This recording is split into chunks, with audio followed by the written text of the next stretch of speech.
Transfer on this wooden plate, or this little plaque that I found at the thrift store. It was $1.49, and it's just basic wood. I like, when I'm doing these transfers, to paint them with a chalk paint first. That seems to give me the best transfer. So I am going to give this a coat of black chalk paint, and then I'm going to paint it with 2 coats of white chalk paint, and that will give it a really nice base for us to start our transfer.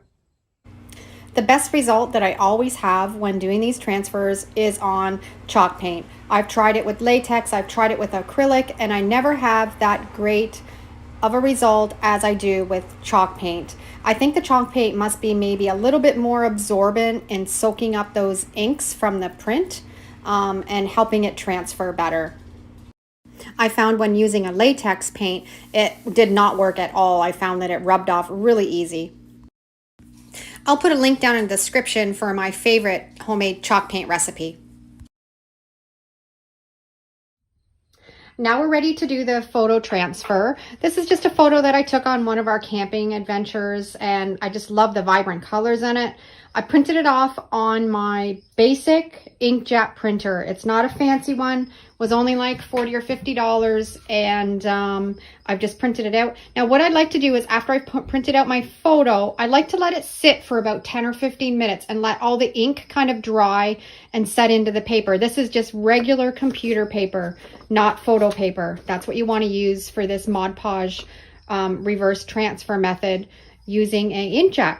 So the next thing I'm going to do is I'm going to get my Mod Podge mat, and we're going to put it onto this wooden plaque. I'm going to use my Mod Podge mat. I find that has the best results. I find with the glossy, it doesn't rub off as well, so I always stick to this one when I'm doing this type of transfer method. When I'm applying the Mod Podge, I like to apply it right to the photo, not the actual wood. And that also has given me the best results. I do a lot of these, so I've learned all of this through trial and error. So I hope all these little tips and tricks will help you out when you want to do some of your own transfers. Now, I prefer to use an inkjet, or a laser jet when I'm doing transfers. It just gives more of a vibrant transfer. I find when you're using the inkjet, it is more of a dull finish after you've rubbed off all the paper. But a lot of people don't have a laser jet printer, so this is a really good option. And I actually have a comparison video that I'll put a link down below in the description and up above right here, where you can see where I did a laser jet and an inkjet transfer side by side, and you can see the difference in how it transfers. I'm not cutting this down to size because I'll just sand off the edges when it's all finished. And now I've got it completely covered. I've got a pretty good coat on it. You don't want it too thick. You just want a nice thin layer over the whole picture. And I'm just going to flip it over and center it on my wooden plaque.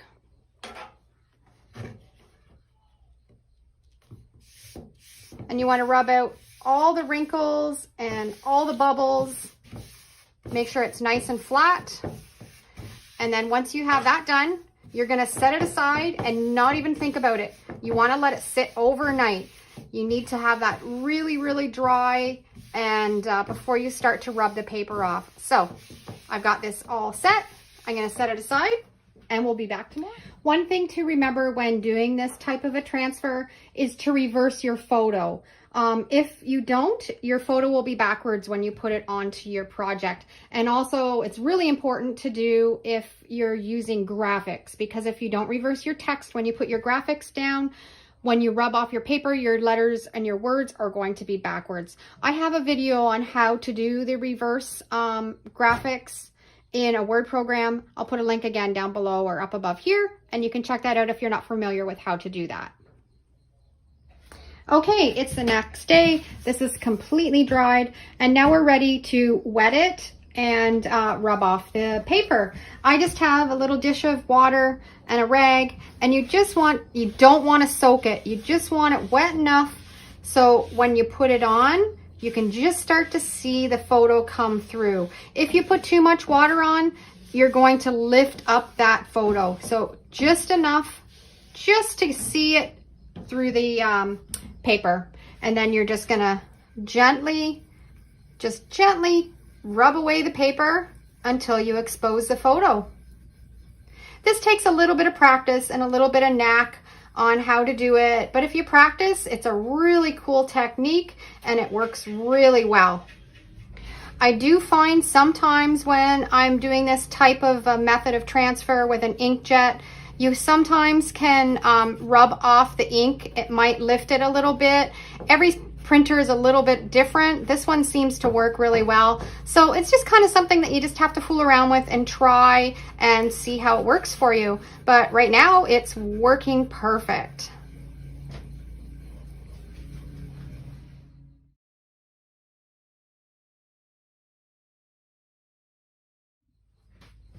If you do find when you're rubbing away the paper, it starts to dry out a little bit and you're getting a little bit of a white haze, you can see right here, there's a little bit of a white haze. Just dip your finger into the water and just circular motions, just work on that area and it should come off if you just take your time. You don't want to rub too hard either. That's another trick. If you're rubbing too hard, you're going to rub that photo and that transfer right off. So just kind of work in small sections at a time, just back and forth until all that cloudiness is gone, and it will work perfect for you. And like I said before, if you have a laser jet printer, this transfer method works even better. And you'll get more vibrant colors and it transfers a lot easier with the rubbing off of the paper. But as you can see, this inkjet one is actually working really well for me today. And I would recommend, if you don't have a laser jet, print off on an inkjet on a plain piece of paper and give this technique a try with some of your favorite photos. I've also had success doing this transfer method on a canvas, on glass jars. The only thing that I find works the best for me though is to make sure that you have a chalk painted base underneath any project that you're doing. As soon as you try to do it on plain glass or an unpainted canvas or unpainted wood, the success rate is not very good. I find you've got to have that chalk paint underneath, and it just, I think, makes it a little bit more porous for that paper ink to soak into to do the transfer properly. I'm just going to re-dampen it just gently, just to get that last little bit of the cloudiness away.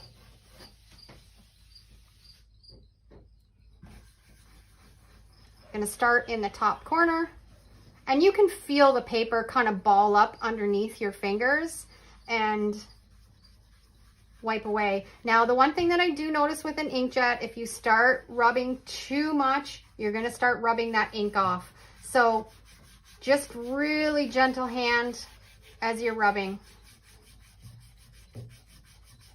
And I think we're almost finished. I think I have almost all the paper off of it, and we'll be ready to seal it.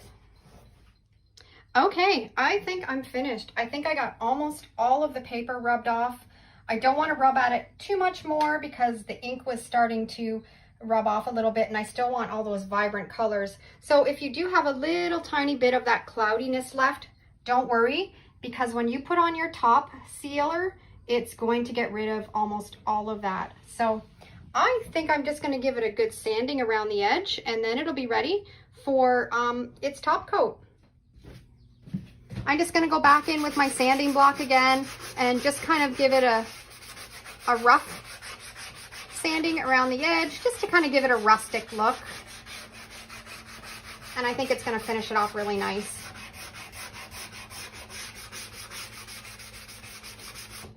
Yeah, I like the look of that.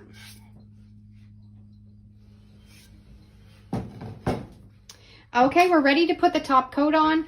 I am going to use the polyurethane water-based clear gloss finish. You can choose whatever finish you like. I just thought with this one I would like to use a gloss finish.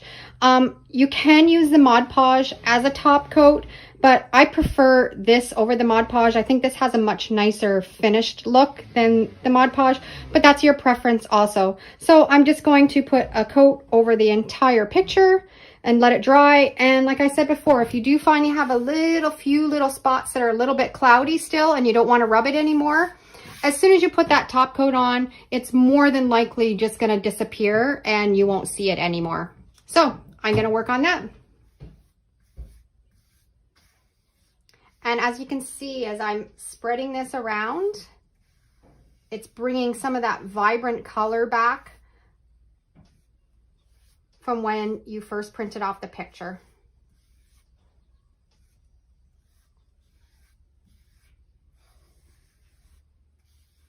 And I've just finished that first coat of the polyurethane and it looks fantastic. I'm gonna let that first coat dry and then I think I'll put a second coat on and then it's gonna be all finished. The first coat is dry. I'm gonna take my sanding block, just give it a real light sand in case there's any little air bubbles. And then I'm gonna put on my last coat to seal it.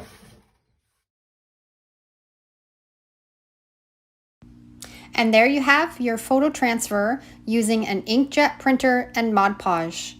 And it works fantastic. So go through your photos, pick out some of your favorite ones, and give this technique a try. Today I want to share with you a super easy and fun DIY project with you using Mod Podge to transform your printed graphics or photos into a film that you can incorporate into any of your paper crafts. This is a graphic that I printed from my Etsy store on a LaserJet printer on regular computer paper. And then I'm getting out my Mod Podge mat. You can use a gloss also. Just be mindful when you're finished your project, it's going to have more of a glossy finish. And I'm just pouring it onto that graphic and evenly spreading out that Mod Podge across that whole piece of paper, covering that graphic completely. My laser printer only prints with black ink. If you have a color laser printer, it will work fantastic. This will also work with an inkjet printer, but it is a little bit more tricky and it might take a little bit of trial and error to perfect it. I've put that first coat of Mod Podge across that whole graphic. You want to make sure that you can get it as even as you can, set it aside and let it dry. Now this is dried. It took a couple hours and I'm now going to put on a second coat, evenly distributing it again right out to the edges of your graphic, trying to get it as smooth as you can. This is just one of the numerous ways that you can use Mod Podge to transfer graphics and photos. On my channel, you're going to find so many techniques to experiment with, and this happens to be one of my favorites, especially for jazzing up my junk journaling projects. The trick to mastering this technique is to have a smooth application of the Mod Podge. You can accomplish this by using only a brush, or if you prefer, you can use a credit card. Simply glide it over the surface to ensure there's no bubbles or uneven spots on your project. Now that's the second coat done. I've done a really nice job smoothing it out. There's no wrinkles or little bumps. We're going to set this aside and allow it to dry. The drying time may depend on your weather or your humidity, but typically it takes a couple hours and that should do the trick. Once it's dry, we're ready for our final coat, the third one. Just like before, we're going to take our Mod Podge right to the edge of the graphic and evenly spread it across the paper, ensuring that there's a nice smooth finish. The third coat of Mod Podge is now completely dry and it's time to grab our sharp scissors and cut out these butterflies from the paper. Now I'm not going to trim right along the outside edge of the butterfly. Leave some extra paper around it for now. We're going to clean that up later. Now I have a dish of warm water and a small rag. I'm going to dip that rag into the water and then I'm going to gently moisten that paper on the back of the butterfly until you can just start to see the graphics show through. Now we're going to take our fingers and gently remove the paper, starting in the middle and gradually work out to the edges. If you add too much water, it's going to soften that Mod Podge. So you just want to put on enough so you can just start to see the graphics show through, and as you rub, that paper is going to roll off. If you've been following along here on my channel, you've seen me do this technique, making signs. It's basically the same technique, rubbing off that paper, leaving that graphic underneath, but instead, we have that film of Mod Podge. As you're rubbing away the paper, you're going to see that it's going to turn translucent, and whatever you put this butterfly on, that is going to show underneath.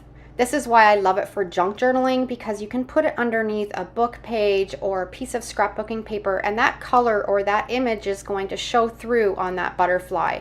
As you're rubbing the paper away, you can feel it underneath your fingers when you've got it all cleaned off.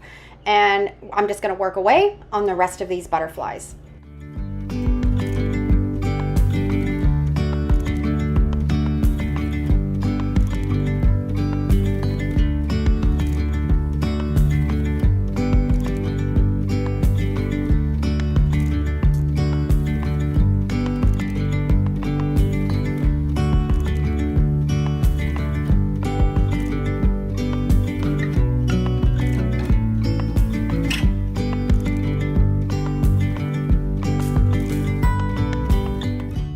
Now that we've gotten rid of all the paper, let's move on to the next step. We're going to do some cutting carefully around that butterfly, making sure to get on the little corners and the edges so it looks nice and tidy.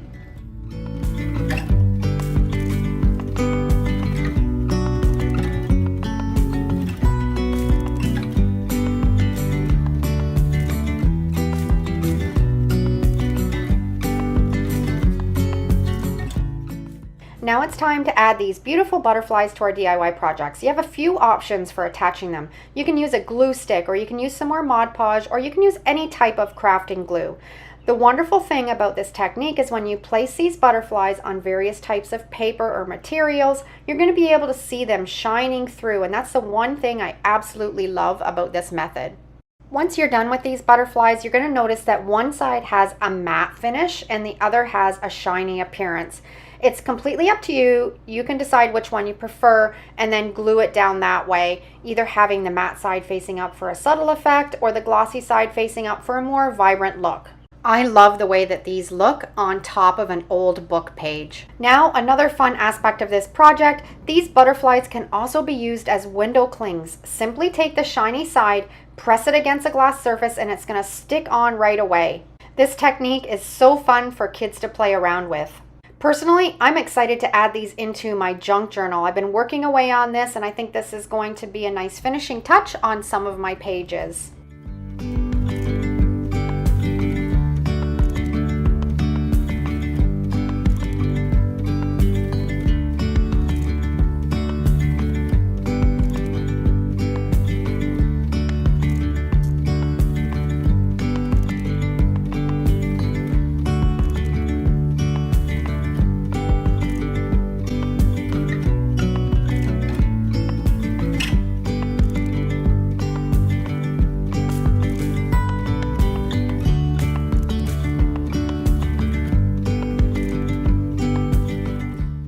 All the graphics I've used today are available in my Etsy store as downloadable printables. They're incredibly easy to use, and I've included the link to my store down and below in the description if you're interested in checking them out.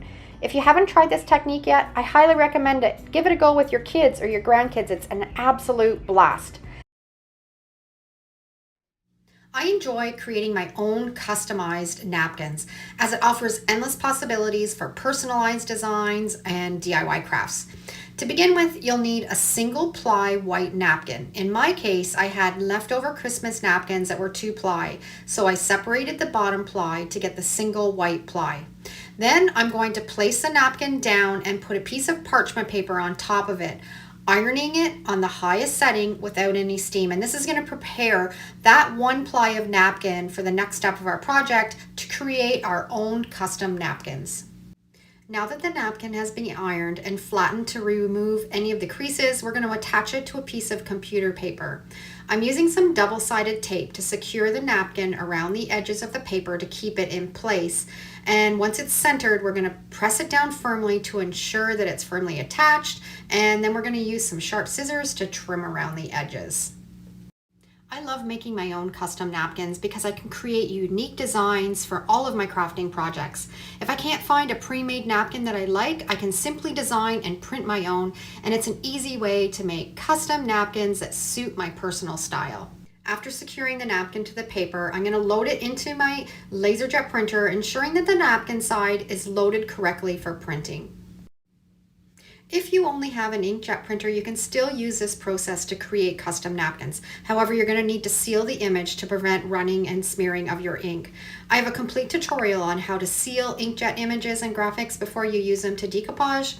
I'll put that link down below in the description.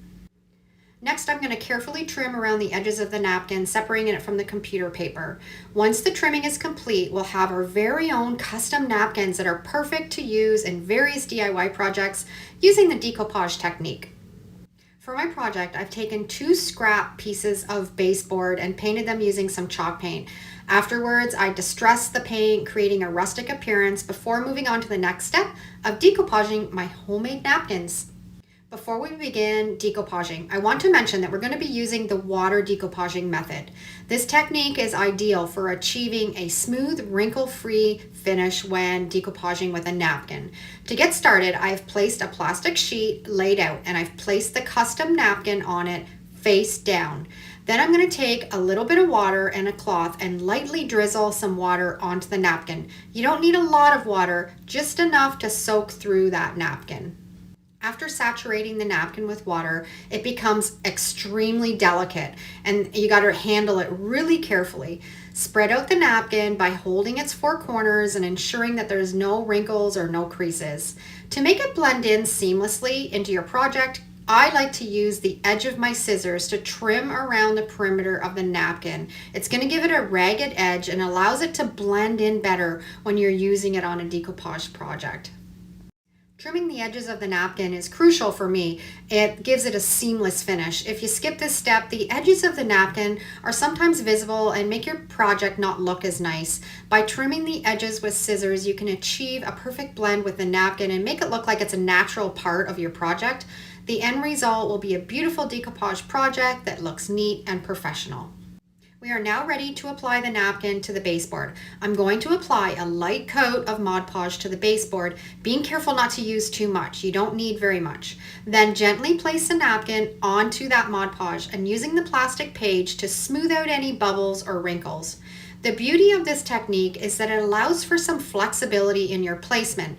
So if you don't get it exactly where you want it the first time, you can gently lift it and adjust it until it's where you want it. This is a forgiving quality that makes this process less stressful and allows you to achieve the perfect placement of your napkin on your project.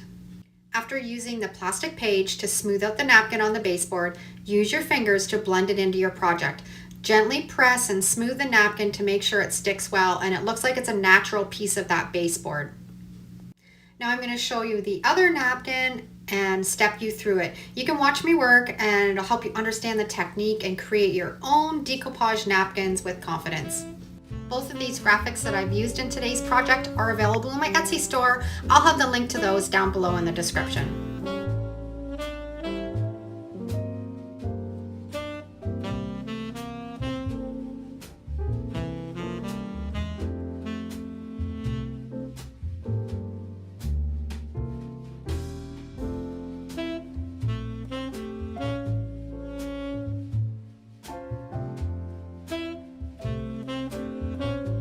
After setting the project aside and letting it dry completely, it's time to apply a top coat.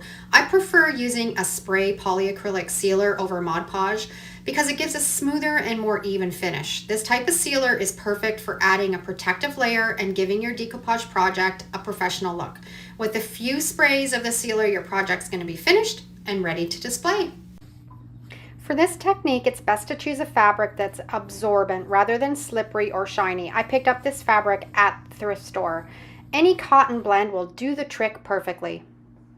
These great graphics are in my Etsy store and they're just perfect for this project. I've printed them on plain computer paper using my laser printer. But don't worry if you have only an inkjet printer, it'll work too. It might be a bit more tricky and the results might not be as sharp, but it's definitely worth a try. I'm going to cut them down to match the size of the fabric I want to transfer them onto. Today I'll be working on quite a few, so stick around until the end so you can see how they all turned out. If you happen to have a collection of small fabric scraps, these DIYs are perfect for using them up and adding a special touch to your various crafts. Now let's move on to transferring this photo onto the fabric. For this step, I'm going to be using my Mod Podge mat. I'm applying a generous coat of the Mod Podge over the entire photo, making sure to cover it right to the edges. And then I'm going to flip it over and carefully position it exactly where I want it on the fabric. I'm going to press it down firmly to ensure that it adheres well, and we are then going to sit it aside and let it dry until the next day. Don't be afraid to get creative with this technique. It works beautifully with both photos and graphics, so let your imagination run wild. Give it a try on different fabrics and see what kind of results you get. Personally, I love to use this method to create hang tags or to incorporate into my junk journaling projects. Now that these have dried for 24 hours, it's time to reveal the transferred graphics. Grab a small dish of warm water and a soft little rag, and we're going to gently wet the paper until you can start to see the graphics show through. Be careful not to oversaturate it. Once everything is wet, it's time to remove the paper. Start by using your rag and begin in the middle, working your way outwards. Rub off the paper in gentle circular motions. You'll notice the paper starting to come off, revealing that graphic underneath. Be careful not to be too aggressive. You only want to remove that top layer of paper. Avoid rubbing the graphic itself.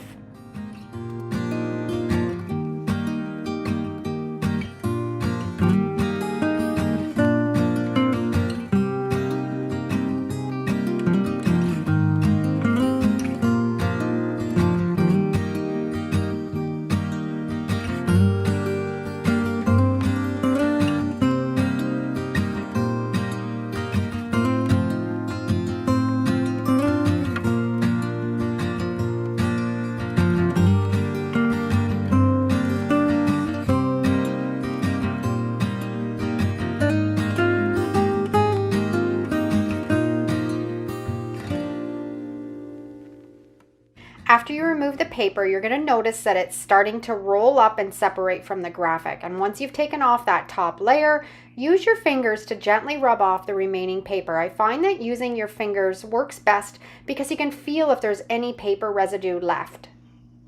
It's hard to tell if you've gotten it all off just with a rag. So rely on your sense of touch to ensure that you can get all the last of that paper off with your fingertips. After you believe you've removed all of the paper and the transfer has dried, you might notice a faint white haze or residue. Don't worry. Simply use your fingertips, dip them in a little bit of water, and gently rub off any of the remaining paper. You might have to do this a few times before you get it all off. It might take a bit of time, but I personally find it's quite relaxing. I just sit back, I just rub off that paper, enjoying the moment, and I keep rubbing until that beautiful graphic shows through on the fabric. Now that I've removed all the paper, I'm going to use my Cricut weeding tool to gently fray the edges of the fabric. This will give it a rustic, primitive feel that I think suits this photo perfectly. It's a simple step, but it adds a really nice touch to the finished piece. Now that we've removed all the paper and frayed the edges, it's time to apply a top coat. I'm going to be using the Mod Podge mat, again, to completely cover the fabric and seal everything up. It's a personal preference, so you can skip this step if you prefer. I personally like the look of it. Plus it helps prevent any further fraying and keeps everything intact. If you prefer a glossy finish, you can use your Mod Podge gloss instead. For me, I prefer the Mod Podge matte that provides that perfect look. With the first one all finished, I'm going to attach it to a card. I've grabbed some scrapbooking paper, and to give it a distressed look, I'll ink around the edges. Then using the glue stick, I'm going to apply it to the front of the card. It's such a simple and easy way to create a fun DIY project that anyone would be delighted to receive. All the photo and graphic transfers on the fabric are now finished, and I'm thrilled with the way that they turned out. If you're interested in trying this technique and using these graphics, they're available in my Etsy store. I've created bookmarks and some cards and some hang tags, but the possibilities are truly endless. I'll include the link to the store below in the description. I hope you found today's tutorial on transferring photos or graphics onto fabric enjoyable. Thanks for watching, have a wonderful day, and I look forward to seeing you in the next video. And if you enjoyed this tutorial, I'm sure you're going to love either of these next two videos as well. Take care, and thanks again for all of your support.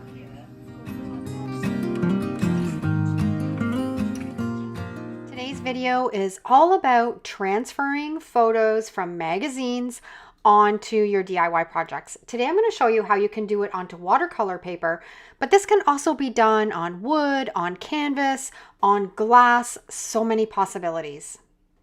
Today I'm going to be using this National Geographic to pick out a photo that I like. One thing that you have to consider is if you're picking out a photo that has words on it, when you're doing the transfer, the words are going to be backwards. This one doesn't have any words, so we're good to go, and we're going to transfer this onto a piece of watercolor paper. If you love doing mixed media, junk journaling, scrapbooking, making your own greeting cards, this is a really fun technique. If you want to do this technique to wood or glass or canvas, it works best if you paint your surface with some chalk paint first. The chalk paint allows your transfer to stick better than just being on a surface that doesn't have that coating. With the watercolor paper, the Mod Podge is able to soak into it, and you can do a transfer without putting chalk paint on top of it. With that being said, you can also paint your watercolor paper with a little bit of gesso, and that will allow a really good transfer too, but it's not needed. So today we're just taking our paper that I took out of the National Geographic. I ripped it around the edges because I want it to be that distressed look, and I'm putting on a pretty good coat of Mod Podge matte. You want to apply enough so it's going to soak into the paper, but it's also going to soak into the watercolor paper. Once I have it completely covered, I'm going to place it where I want it on that piece of watercolor paper and then press it down really firmly, getting out all of the bubbles and wrinkles. That's a really important step because if you don't get the bubbles and wrinkles out, it's not going to transfer in those spots. And to really ensure that I get those out, I love using my brayer and just pressing really hard and getting it nice and smooth.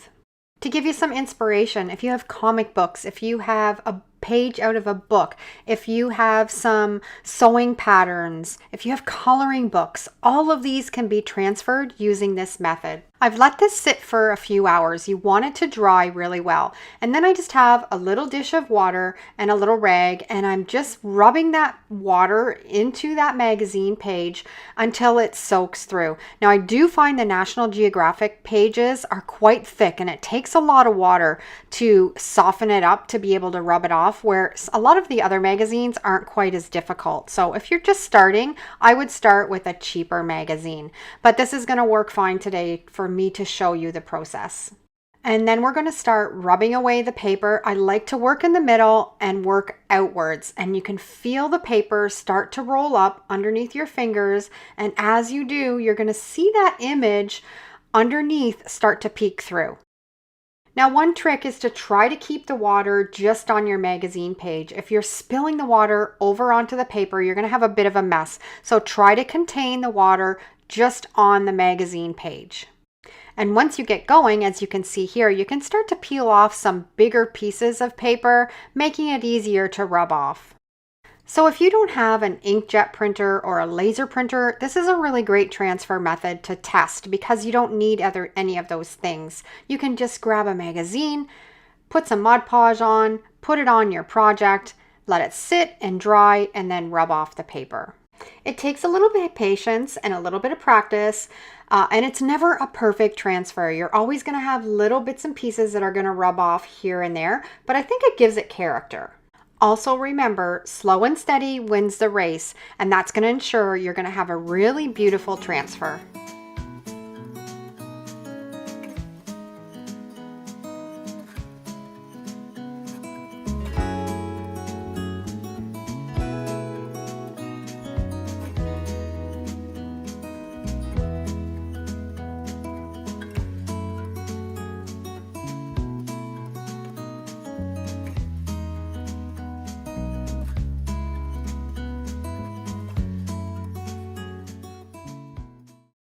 Now we've got that first thick layer of paper off, it's time to take off that cloudy haze. And this just takes a little bit of time. I just use my fingertips. I just dip it in the water and work in small areas, going around in a circle, and you'll find the paper will roll up underneath your finger. This is where you don't want to rub too hard or you're going to rub that magazine page off. Go in small little spots, dip your finger, take your time, have a coffee, have a tea. Crafting is all about relaxing and having fun doing it. It's not a race, and if you try to do this having a race, you're not going to have a really good outcome. Just take your time. Now, I've got as much paper off as I can without ruining the magazine page underneath. And here's where the magic comes in, because you can now put a top coat on that and it's going to make that cloudy residue disappear. So you can use Mod Podge as a top coat. You can also use water-based polyacrylic sealer as a top coat. Both work fantastic, and it will seal it up and get rid of that cloudy film. Once the Mod Podge was completely dry, I ripped around the edges of that image, and how cute is this? It's a great way to transfer a magazine page onto your DIY projects. Today's video is all about transferring onto tissue paper. I picked this tissue paper up at the dollar store, and I'm also going to use these CD labels. What we're looking for is that shiny paper underneath. I use this a lot in my transfer videos, and this works perfect for this project.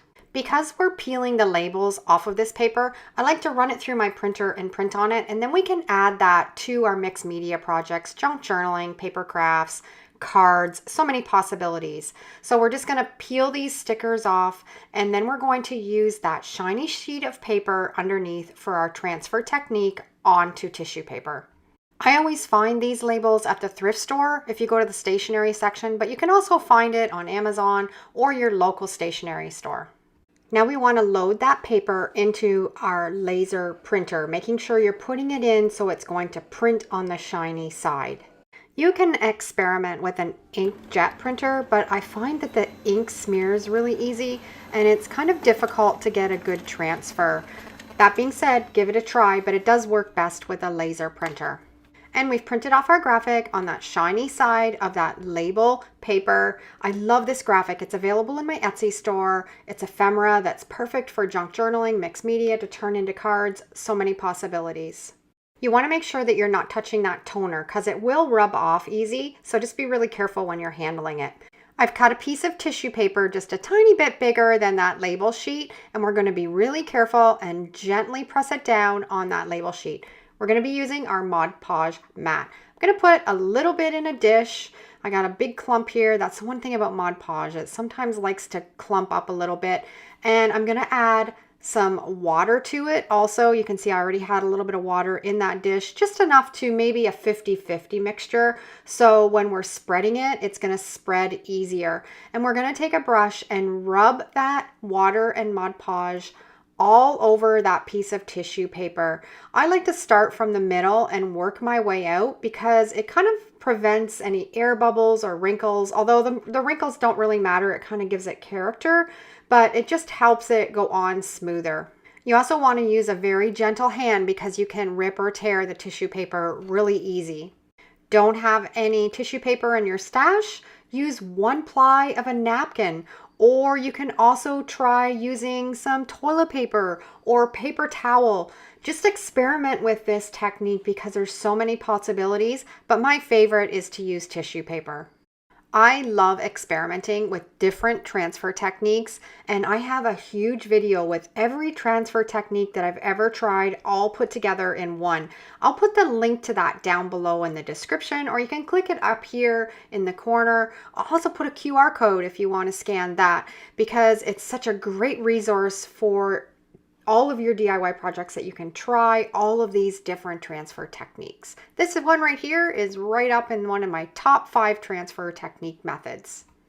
If you do find that you rip a little bit of your tissue paper, don't fret because it does get really fragile when you're adding that Mod Podge and water to it. Just rip a little piece off, add it to that area, dab it so the Mod Podge soaks through, and you're fine.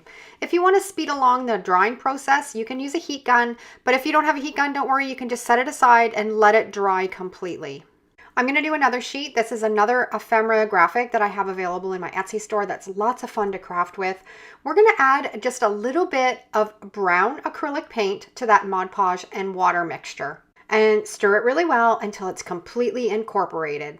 And we're going to do the same process as we did with the first one. I've cut out a piece of tissue paper a little bit bigger than that label sheet, and we're going to start brushing on from the middle, working out with the Mod Podge, acrylic paint, and water mixture.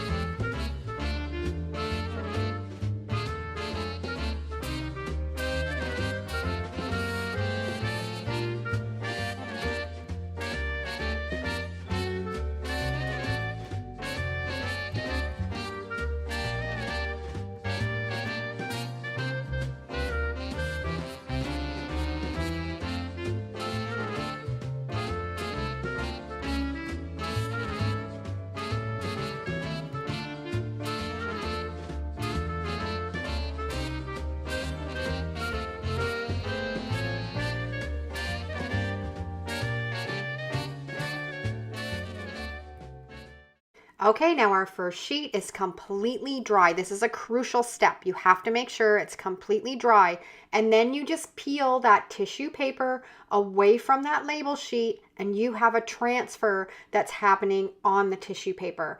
This isn't a perfect transfer. You're going to have little bits and pieces that aren't going to attach onto that tissue paper, but I love it because I think it gives it that distressed look. And this is so satisfying to peel this away and see that image end up on that tissue paper. I have a lot of people ask me if you can reuse that carrier sheet, and I do find if you use a little bit of rubbing alcohol and take off any ink that was left on it, you sometimes can use it 2 or 3 times again. But isn't this transfer fabulous? You can see my hand through it, so anything that you're putting underneath it is going to show through. I've got some homemade paper that I'm showing you what it looks like. This is a piece of faux homemade paper that I used, and see how you can kind of see it through. It's perfect for adding to junk journals.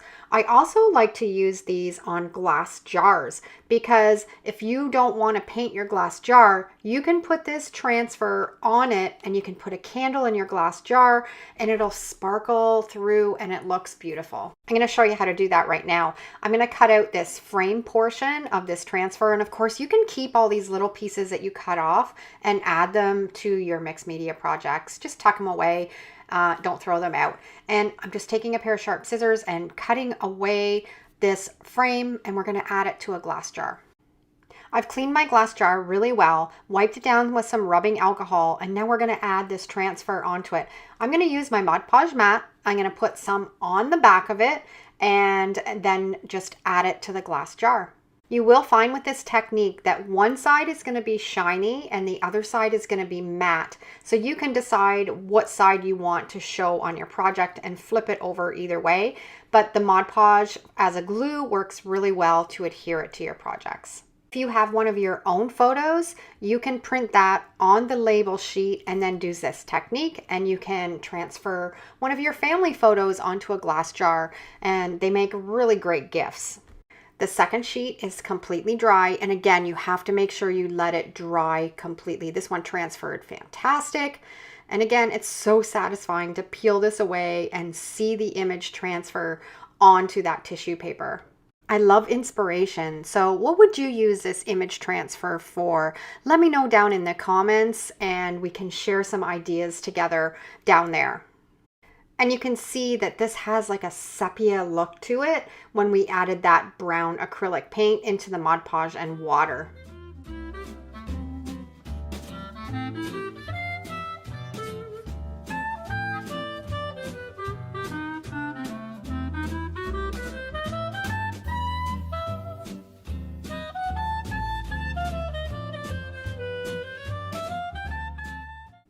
I made some homemade paper recently, so I took that first image and I added it to a little greeting card, and I also made my own envelope and then just cut out some of the portions of that transfer and added them to the envelope.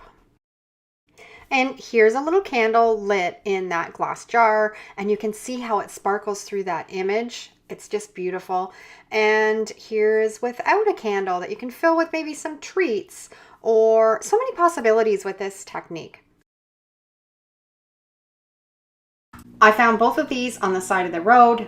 And I'm going to give a fresh coat of my black homemade chalk paint on this block of wood just to perk it up, because it was really faded and there was a few spots here and there that didn't have any paint whatsoever. Now I'm going to set it aside and let it dry completely. Now I've grabbed this graphic out of my Etsy store. It has a farmhouse feel. It's an old general store graphic. If you're interested in using this, you can go to the link down below in the description and grab it. It's a printable, downloadable graphic. And I'm just going to take my coffee stain. This is just instant coffee and a little bit of hot water. And I'm going to age this graphic. To speed it up, I'm going to use my heat gun. And that's how easy and fast it is to create some antique looking paper. And then I'm just going to take my ruler and I'm going to make a rough edge and then go back in with a little bit of that coffee stain and stain that bare paper. And we're going to decoupage this onto that block of wood. Now here's a little hack when you're decoupaging on how to eliminate some bubbles and wrinkles. When I am getting ready to decoupage, I like to put a light coat on top of that print first. And I'm just putting a light coat all over it. And then we're going to set it aside and let it dry before we decoupage it onto our project. I'm taking an 80 grit sandpaper and I'm going over this block of wood and I'm just kind of distressing it all around the edges just to give it a nice weathered look. I could have also used my candle wax method or my Vaseline method, and that would have given me a really good chippy look also. Now I have that bare wood showing, so I had some of that instant coffee stain left over and I'm just going to go over that whole block of wood, and it's just going to give that bare wood where I sanded a more rustic, old looking tint. I let it soak for a few minutes and then I took a rag and I wiped off all of that extra coffee stain. I love the way that it looks. Now we're going to decoupage that label onto this block of wood. I'm putting on, again, a good coat of that Mod Podge matte because that's going to adhere it really well to the block of wood. And because we've already put a coat of that Mod Podge on the top, on the front of the graphic, I find it really helps when you're trying to avoid any bubbles and wrinkles. Give this technique a try because I think you'll be surprised how well it works. Once it's completely dry, I'm going to go back in and I'm going to put a coat of Mod Podge over the entire piece. Now you can also use polyacrylic, but for this project I chose to use my Mod Podge. Now remember that pot lid? Let's incorporate that into this project. Now some knobs on pot lids are riveted right on and they don't come out, but this one fortunately was just screwed on, so it was just as easy as unscrewing it, and I'm going to screw it onto the top of this block of wood. Now, hang out for a second because you're going to see how I pull this all together and you can see the potential of how you can make this for any type of season. This would be a great project if you can find things like this to turn into fall decor, Christmas decor, Easter decor, so many possibilities. Now I've got a ring from an old mason jar lid. I'm placing that in the middle with some E6000, making sure it's centered and exactly where I want it. I let it dry and then I added a pillar candle. And all of this stuff was on the side of the road, destined to go to the dump. I've pulled it all together and I've made a really beautiful piece that would look great in a farmhouse kitchen or a cottage, or you can see the potential of so many different ways that you can do this. You're probably saying, Deidre, why did you drag home that rusty old shovel? What in the heck are you going to do with that to make it look better and upcycle it? Well, wait until you see what I turn this into because it's really cute. The first thing that I'm going to do is I'm going to use my scuff pad and I'm going to take off any of that loose rust that's on the shovel. Now, if you don't use a primer on a surface that has rust on it, the rust will leach through. So I'm using a bin spray primer to completely cover this shovel, and that will guarantee that that rust is not going to come up through. Now I've made a custom napkin. I have a full tutorial on how to do this, and it's really easy, and it's a great way to decoupage on graphics to your projects. I've taken one ply of a napkin, attached it to a piece of computer paper, put it through my laser printer and printed on it. And now I've got a plastic sheet. I'm just laying that graphic down on that piece of plastic, dripping a little bit of water on it, making sure we're getting all of the bubbles and wrinkles out of it. And then I'm taking the edge of my scissors and just making a ragged edge around that graphic. It's going to help it blend into our project better. Now we're going to use our Mod Podge mat, and I'm going to put a liberal amount right where I want that graphic. Now this graphic is available in my Etsy store. If you're interested in trying a project like that, you can grab this graphic. I'll put the link to my Etsy store down below in the description. If you're a graphic club member over on Patreon, make sure to use your 70% off discount code. Or if you're a channel member here on YouTube, make sure you're using your 50% off coupon code.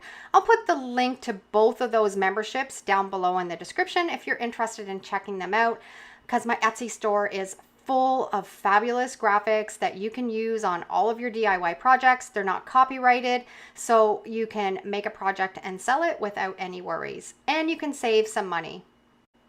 I'm just going to take out any little bubbles or wrinkles that I got in that napkin, spread it out nice and smooth, and then we're going to seal this up with some engine enamel because I'm going to have this outside.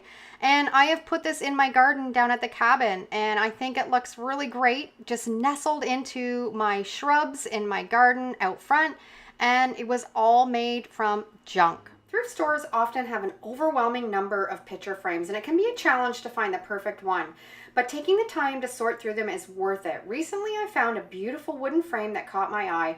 Although I didn't like the print in the middle, I decided to upcycle it. First, I used a scuff pad to remove any imperfections that were on the wood, giving it that rustic look. And then I printed a graphic from my Etsy store on my laser printer. I'm going to give it a vintage touch, and I think it's going to blend better with the frame with a coffee stain. I love the primitive farmhouse style, but feel free to add your own twist on any of these techniques that suits your decor. Coffee staining is a simple way to give plain paper a rustic vintage look. All you need is some instant coffee and some warm water and a sponge. Just dab the mixture all over the print, ensuring that it covers the paper evenly. And then I like to use a heat gun because it dries it really quick and we can get crafting faster. This method is perfect for creating a fast, charming, coffee stained effect on all of your papers, and it's going to work great for this project. I'm going to attach that print with some Mod Podge. I've got my Mod Podge mat, and I'm just spreading it out over top of that print that was there before. Now, I couldn't pull it out. It had been glued down previously, so it's going to stay put. I'm not going to make a mess trying to rip it out, and I'm just going to glue right on top of it. And if you don't have any Mod Podge in your stash, you can make some homemade Mod Podge. I have a fantastic recipe for that. I'll put the link down below in the description, or you can just use any type of crafting glue. And then to finish it off, I want to seal it up again with that Mod Podge mat. And I'm kind of stippling it on because it gives that old look to the paper, like an old oil painting. What a fantastic thrift store find at such a reasonable price. I might have overlooked it if I hadn't caught my eye amongst all of the sea of frames. So take your time, look through the frames, and you might be surprised what you find. I love this one. What do you think? Next, for another air dry clay project, I'm going to roll out some clay the size I need for my project using those shutter slats again.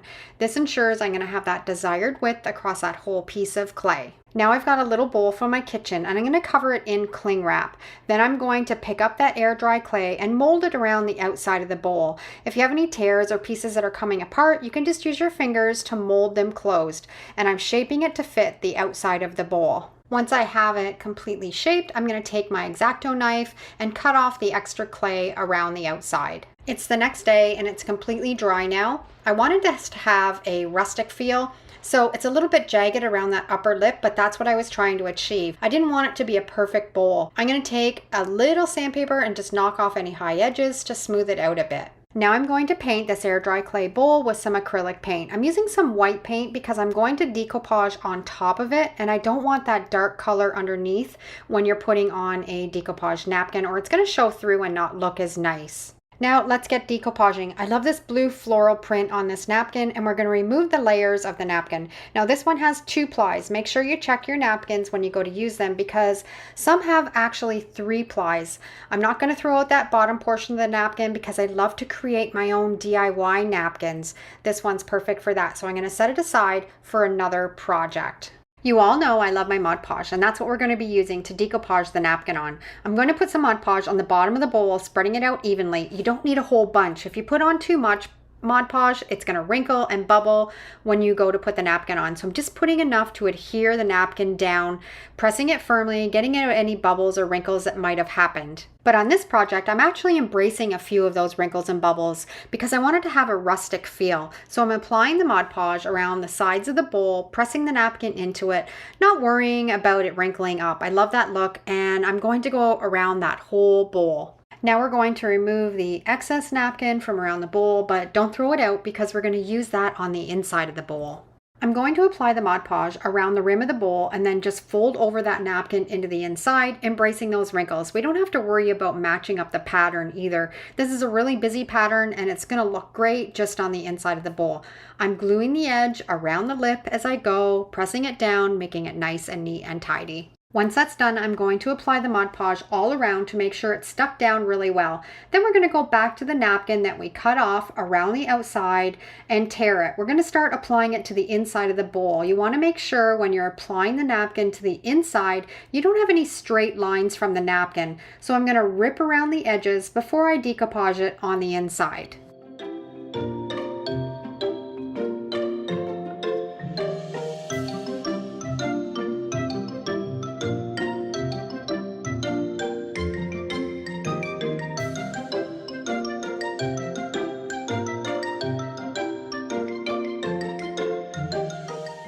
It's all finished and I love the way that it turned out. I'm in love with this napkin. We're going to set it aside, let it dry, and now I'm going to go in with Mod Podge again and give it a really good coat to seal it up.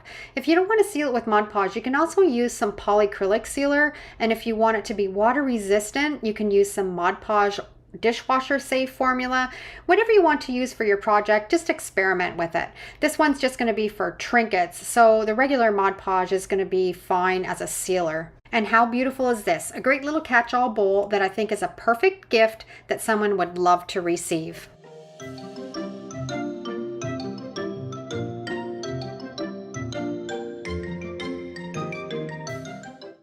Never toss away your scrap wood. Let me share a fantastic way to transform these leftover 2x4 pieces into quick cash.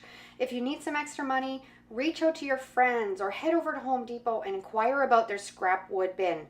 Bring it home, give this technique a go, and I guarantee you're going to make some easy, straightforward additional cash with just a few supplies. A thoughtful friend gave me these 4 pieces of 2x4, knowing I could create something beautiful out of them. To ensure that they're all the same size, I'm going to use my chop saw and cut these 4 pieces in half, resulting in a total of 8 equal-sized pieces. I actually found the chop saw I'm using at a local pawn shop and the price was really affordable. So if you're looking for budget-friendly tools, I highly recommend checking out your nearby pawn shop. We'll be crafting some charming signs or shelf sitters using some scrap wood, and I personally like to give them a touch of rustic flair. I find these sell the best for me. However, feel free to add your own spin and adapt the technique to match your taste and style. I've noticed that the slightly rustic look sells best for me. Here's what I do. I start by applying a base coat of my homemade black chalk paint and allow it to dry completely. Next, I layer on a coat of my homemade white chalk paint, creating a beautiful contrast. Today I'm feeling whimsical, so I'm going to explore with some various colors from my acrylic paint stash and paint these blocks. This method is fantastic for using up those leftover scraps of acrylic paint, so you don't have to go out and buy a bunch of new paint for this project. It's amazing how much paint we actually accumulate over time. Today I'm using all the tail ends of my acrylic paint bottles and they work wonderfully for this project. These scrap pieces of wood can be transformed into really profitable crafts for the upcoming fall, Halloween, Christmas seasons. With a simple and straightforward approach, you can create beautiful signs, shelf sitters, or other decorative items that are in high demand. And these handmade creations can be sold at craft fairs, listed on Facebook Marketplace, or even showcased on Etsy, providing you an opportunity to earn extra cash really easy. If you can get the wood for free and already have the supplies you need, you're all set to make a really good profit. It's an easy way to earn more money without much hassle, making your craft projects even more financially rewarding. I've put 2 coats of that acrylic paint on each one of these blocks. I'm going to speed it along with my heat gun.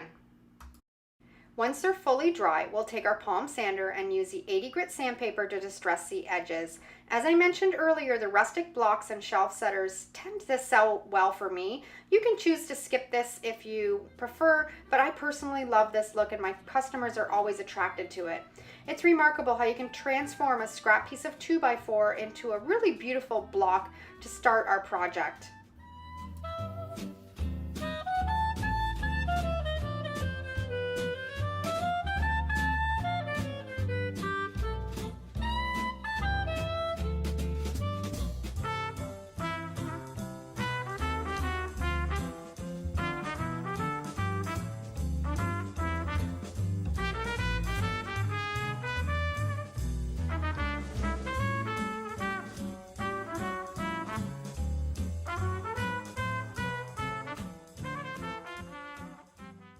Now, if you've been following along, you've seen me use the Mod Podge transfer method, which is fantastic and incredibly budget friendly for crafting items to sell.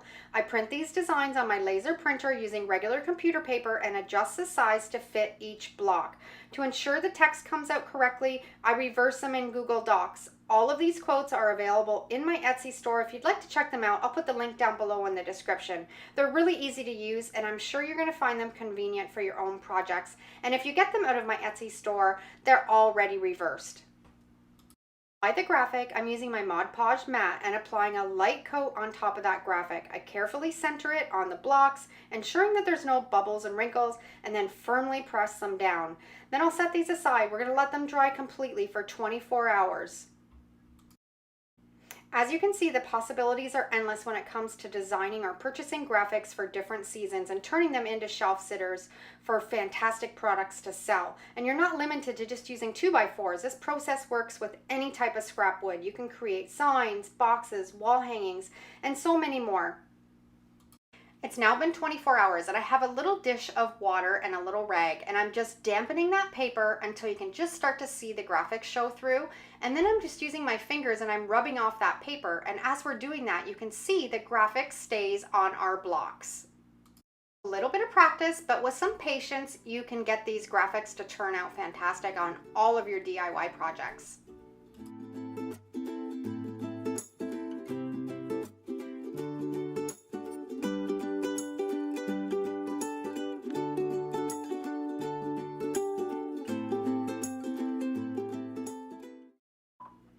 After removing all the paper, it's important to seal the shelf sitters with some polyacrylic sealer, or you can even use Mod Podge as a top coat.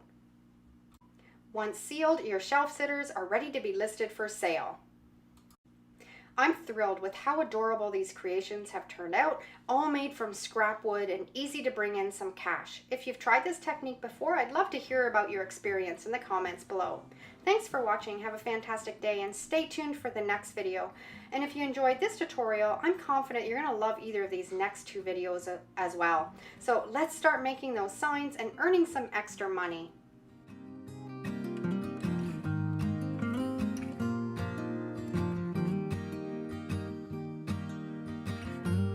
I thrifted this glass bowl for 79 cents, and you're going to need some Mod Podge. You can either use matte or gloss, and a couple napkins, and a little paintbrush. The first thing I do before I Mod Podge anything with glass is I use an alcohol wipe. These are actually the ones that you can buy to clean your glasses, and they work really well for making sure that there's no grease or stains or anything on your bowl, and leave a nice clean working surface. Now you can use any napkins. I picked these up at the dollar store quite a while ago, and I'm going to use two different patterns, and you just want to use the top layer of the napkin. So you want to take the other two layers apart and get ready to put it on your bowl. And you want to cut your napkin so it's just a little bit bigger than the bowl itself. Now when we go to Mod Podge this on the bowl, you want to make sure the pattern is facing inside so you can see it on the inside of the bowl. And now we're ready to apply the Mod Podge. Now I find myself, I don't like to put any Mod Podge on the actual glass ball. I like to put it right on top of the napkin, and it will soak right through into the glass bowl and then adhere to it. And I'm just going to do very small strokes working towards the edge of the bowl. Be very gentle. You don't want to put too much pressure on and then rip the napkin. So you just practice. It takes a little bit of a knack to know how hard you want to push down and how much Mod Podge to put on. But as you can see, I have quite a liberal amount that I'm putting on, and I'm just working from the center of the bowl to the rim before it starts to go down. And now I'm going to start working down the sides of the bowl. Now with this project, we're going to embrace the wrinkles a little bit. You're going to get some wrinkles because the bowl is round and the napkin is going to have folds in it. It's going to have a little bit of wrinkles. I actually kind of like that look. So just take your time and then just work, always working down towards the bottom of the bowl. Don't bring your brush up. Just push the Mod Podge into the napkin lightly and push down. And if you have a little wrinkle or a little bubble, just work it out and work it down.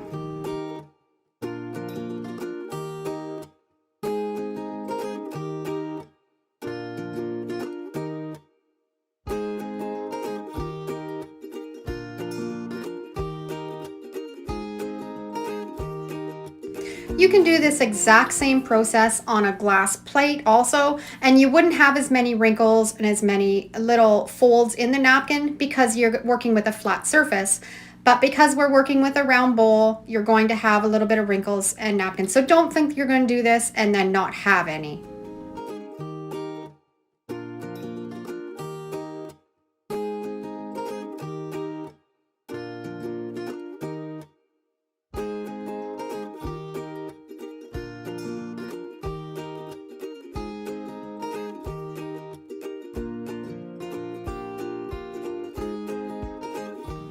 Now to make it easier to put the Mod Podge on around the last little bit of the rim, I'm going to put it on another glass jar so it sits up off the table and it's easier to press it down. And this is where you might see some of your little wrinkles show up in when you're, or creases in your napkin when you're applying the last little bit of the Mod Podge. That's okay. That it looks nice when it's all finished.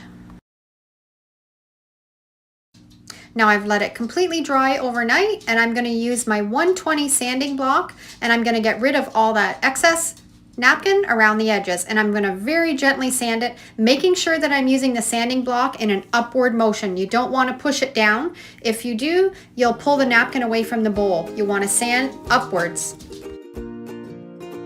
And now the edge is nice and blended. You can see a little bit of white streaking from the Mod Podge. That's okay because the next coat will cover all of that up and you won't see it. I'm going to take my homemade chalk paint and I'm going to paint the entire bowl over the whole outside surface. I'm doing this because I want to put the other napkin on top of it, and if I just put the napkin on top of it without the paint, you wouldn't be able to see and it would all mesh in and it wouldn't look very nice. So doing this white coat, it will leave a nice base for the next napkin to go on top of it. I'll put a link below in the description for my favorite chalk paint recipe. I've let it dry completely, and you can see the white shows through really nice on that pattern napkin. And I'm just going to take my sanding block, that 120 sanding block, and just lightly, in case there's little bits and pieces that are high that I don't want the napkin to catch on, just give it a nice light sanding. And now we're ready to put the other napkin on. And again, you want to cut this just a little bit bigger than the actual bowl. And you want to make sure when you're applying this napkin that you put the pattern to the outside so you can see it on the outside of the bowl. And now we're going to do the same process that we did with the other napkin. You're going to work from the center and just work your way down along the sides of the bowl. And again, you're going to have some little wrinkles and little creases by the time you get to the bottom of the bowl. That's okay. It looks fantastic when it's all done. This is something that you can just kind of play around with and just kind of get the feel of it. And if for some reason you've applied your napkin, you don't like the way that it works, you can always just put it in a hot soapy sink full of water, soak it off, and start again.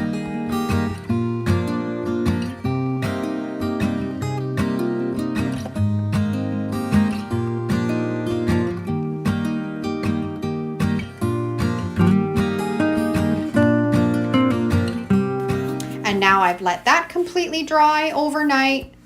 And we're ready to take the sander again and sand off all those extra edges of the napkin, making sure you don't scrape it down. You want to scrape it towards the inside of the bowl so you're not pulling that napkin away from it. And it's all finished.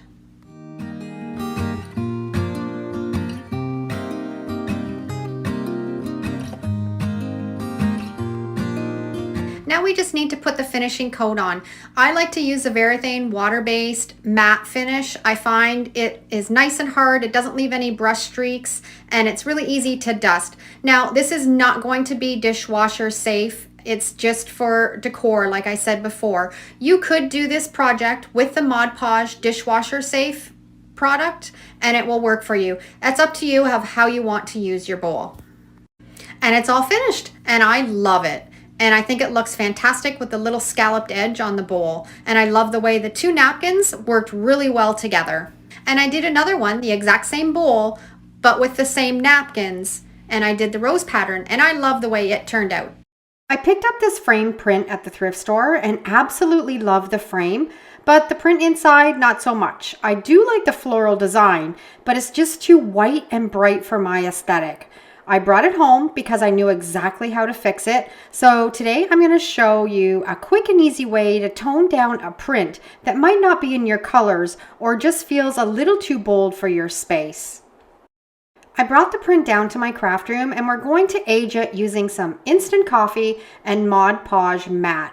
You want to make sure you're using a matte finish because if you're using a glossy, it'll look a little too shiny and fake. So I'm mixing up a little bit of warm water with that instant coffee and probably more coffee than I actually needed, but we're going to roll with it. We want to use equal amounts of water and instant coffee, and we're stirring it until those granules are completely dissolved. Once the coffee is fully mixed and dissolved, we're going to take our Mod Podge matte and add equal parts of the coffee mixture to the Mod Podge. This is going to create a tinted glaze that's going to tone down those bright colors while also sealing that print at the same time. And that's how easy it is to tone down a print that doesn't quite fit your decor. I like to brush it over the entire print quickly because we don't want that Mod Podge to start drying before we've covered the whole surface. Use long, even strokes up and down, back and forth until that print is fully coated. You just don't want it too thick, just a nice even layer to soften the colors and give it that aged look. As you can already see, it's toning down that bright white, giving the print a softer aged look that blends better with my decor. You just don't want to go too thick, just enough to let that coffee tint do its magic. And this is going to dry with a nice matte finish. And as you'll see after this coat, I'm going to put on a second coat because you can always layer up and make it darker with a second coat. Now that the first coat is on, I'm taking a rag and I'm dabbing it up and down while it's still wet. This helps soften the brush strokes and gives it a more authentic aged look, almost like an oil painting. You want to work quickly because you need to do this before the Mod Podge and coffee mixture starts to dry. I like to start at the top and work my way down, just patting the surface gently, and you'll see how it creates a really beautiful natural texture. You can see already how it's toned down those bright whites with just one coat. I'm absolutely loving this. If you want to speed up the drying process, you can go in with a heat gun. Just make sure to move it around evenly, especially along the edges, so everything dries consistently. This is going to help you get to that next step faster if you want to put on a second coat.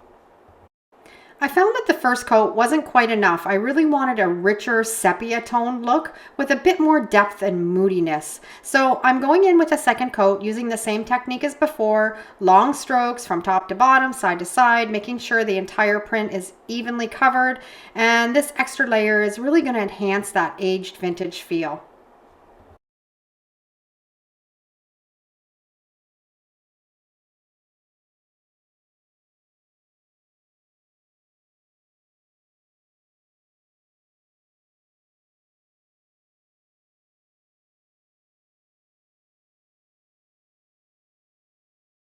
I brought the print upstairs and I placed it in the exact same spot as the first shot so we can do a side-by-side comparison. You can really see how this technique has aged the print and made it feel so much more cozy. I got the perfect little corner in my living room for it and I think it fits beautifully. I love how this has turned out. It's such an easy way to customize thrifted art. So next time you're at the thrift store, find a print that isn't quite your style. Think about this technique. A little DIY magic can completely transform it to match your decor.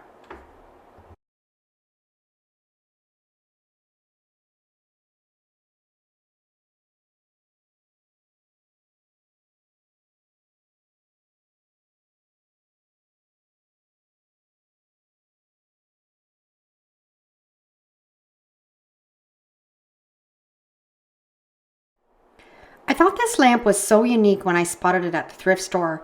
It has two lights, 3 candle style bulbs at the bottom and a regular light at the top. I knew I had to bring it home and upcycle it.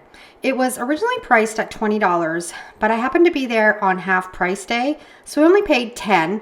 And I'm not sure if it's homemade or something from the store, but either way, it definitely needs some TLC. I'm not painting this piece because it's solid oak and the wood is just too gorgeous to cover up, but it's really dried out, it's dusty and dirty, so I grabbed some Podge wood oil, put a little on a rag and started wiping it on, and wow, the wood grain instantly popped. This piece was so thirsty and it desperately needed some of that oil. Podge Expert Care wood oil is great for bringing dry wood back to life. It soaks in, restores the moisture, and makes the wood grain really pop. Plus it helps protect the surface and give a really nice rich finish. If you've got a piece that's looking a little dull and dried out, this stuff works like a charm. I'll put the link to this down below in the description, or you can scan the QR code right here. Lately, I've been finding a lot of great thrifted pieces that I'm choosing not to paint. Instead, I've been restoring them to their natural wood color or just refreshing them with a good wood oil like this project. And honestly, I'm loving how it looks in my decor right now. Now, here's the clever part about this light. It has a little slot that lets you slide the glass panel up and out so you can clean the inside, or where the 3 candles are, you can change a bulb.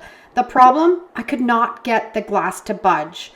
My husband was watching me struggle the other night, and being he is the problem solver he said, just put a piece of packing tape on it. That'll give you some grip. So I laid the lamp on its side, stuck on some packing tape, wiggled it around, and sure enough, that glass panel slid right through the slot. Now it's clean, and if I ever have to change the bulbs, I'm all set. I got to give that credit to my hubby for this little hack. Now that the wood is polished up and the glass panels are sparkling clean with a little bit of Windex, it's time to tackle the shade. I went to Pinterest for some inspiration and I came across a pin where someone used an old book page to decoupage a lampshade, and it looked absolutely beautiful. So I dug through my stash and I found this old dictionary I've been using for journaling projects.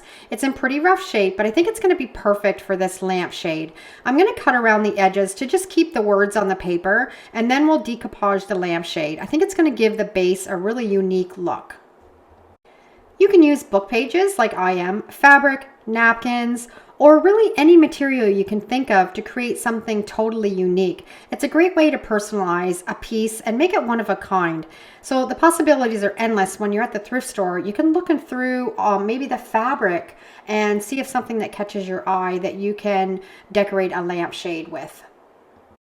I'm using my Mod Podge mat for this project, but if you prefer, you can also make your own homemade Mod Podge. I have a full tutorial on how to make it, and you can find that linked in the description below, or you can scan the QR code right here. I find it works just as well for decoupage projects like this. For this lampshade, I'm cutting the paper into random sizes and placing the pieces around the shade. Once they're in place, I'm going to go over top with another coat of Mod Podge to seal everything in.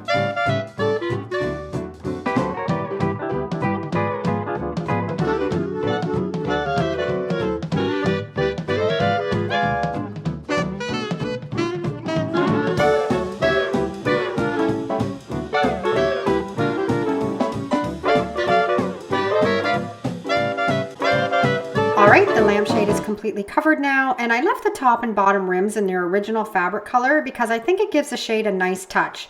Now I'm going to set it aside and let it dry completely before we add a top coat. It's all dry now, and I'm not a fan of using Mod Podge as a top coat. It tends to be thick and doesn't dry as well and leaves a tacky feel. So my go-to for decoupage projects is a water-based polyacrylic sealer. I'm using a semi-gloss version here, and I'm going to coat the entire lampshade. We're adding the top coat because it not only protects the surface, but it also makes it much easier to dust and clean in the future. I brought the lamp upstairs when it was all finished and placed it in my living room where it found its permanent home, and I absolutely love it. The shade looks great and the richness of that oak wood really pops with the oil that I used. But then I turned on the lights and I'm not happy with how that lampshade turned out. The bottom looks beautiful, but as soon as I switched on that top light, it's awful. It's showing every line, every piece of paper outline, and I'm just not feeling it. This might be a fail in the decoupage department for me. I might have to hit the thrift store and find a new shade that I like better. What do you guys think? Let me know down below in the comments. Oh yeah, and the pin that I saw on Pinterest, it didn't have the lamp turned on, so I guess it was a bit misleading. It looked great in the photo, but now that it's lit up, I'm not so sure about it.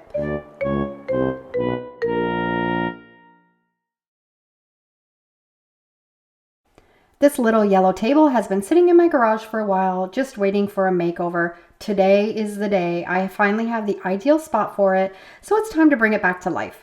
It looks like a plant may have sat on it at some point and left a leaky water spot damage on the top, but since it's solid wood, I know I can refresh it, and I'm going to turn it into something beautiful again. First, I'm giving it a quick wipe down to get rid of all of the dust and grime so we have a clean surface to work with. Once that's done, I'm going to grab my sander and use some 80 grit sandpaper on top to smooth out the roughness from that water damage. I want to bring it down to a nice even surface. Well, the rest of the table is in good shape and it doesn't need much work. We're switching things up with this upcycle, and I'm using scrapbooking paper for decoupage. Since it's a thicker paper, I have a little hack to make it work smoothly. If you try to decoupage it as is, it can wrinkle and bubble. So here's what I love to do. I cover the back of paper with packing tape, press it down firmly using a credit card or something that you can press down with, and making sure that it sticks really well to that scrapbooking paper. And then you can carefully peel that tape away, and this removes a thick layer of paper from the back of the scrapbooking paper, making it more flexible and easier to decoupage without any issues causing bubbles or wrinkles.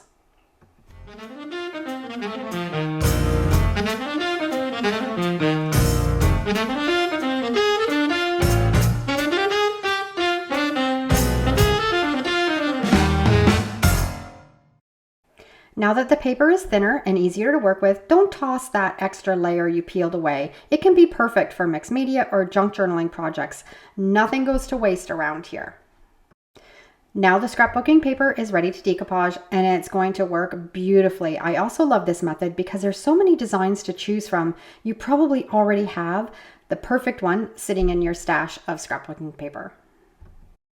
Now it's time to grab our Mod Podge mat and apply a generous even coat across the entire surface, making sure to get right to the edges.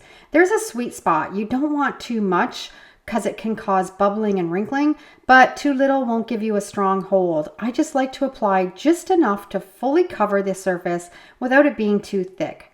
As you can see, I'm spreading it evenly, making sure it's smooth, and now it's ready for that decoupage paper.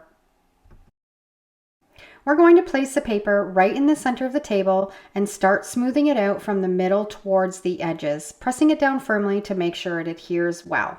For this step, I like to use my brayer. It helps to roll out any bubbles or wrinkles that naturally appear when placing paper into Mod Podge. It's completely normal to get a few wrinkles here and there. I've never done a decoupage project without at least a little texture. Just take your time, enjoy the process, and have fun with it. You'll also notice that as it dries, many of the wrinkles and bubbles will smooth out on their own. After a couple hours, you can see how well it has adhered, leaving a nice smooth finish.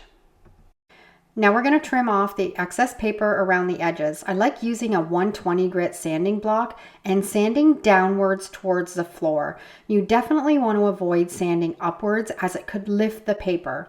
It may take a couple of rounds to remove all the paper, so take your time.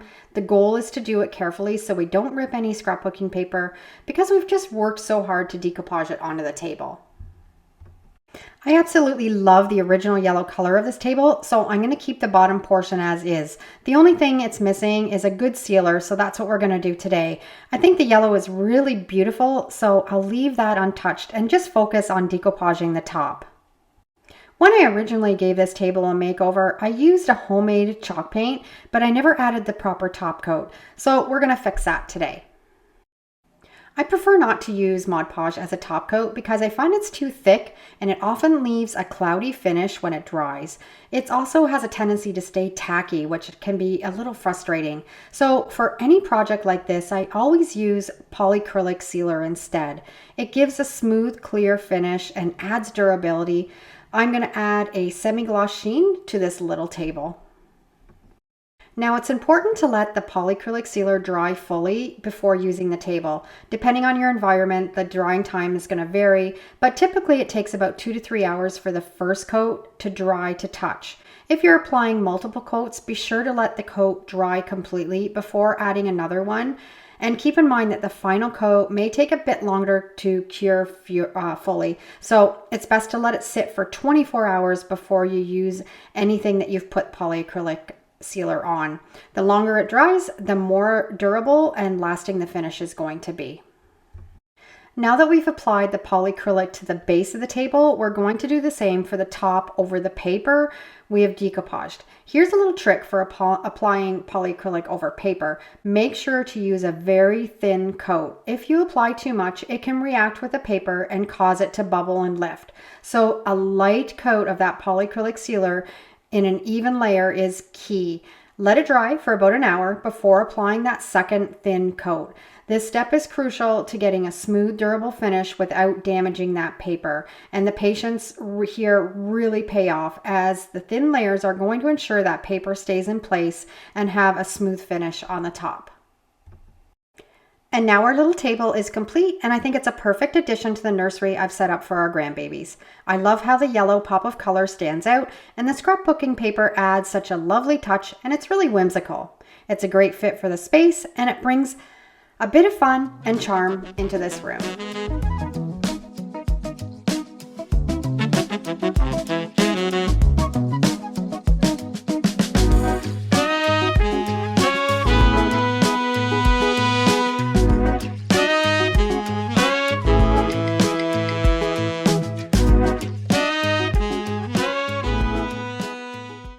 I'm going to show you this technique on these 4 words. These are MDF, but you can also pick up the wooden ones at the dollar store and they work just as well.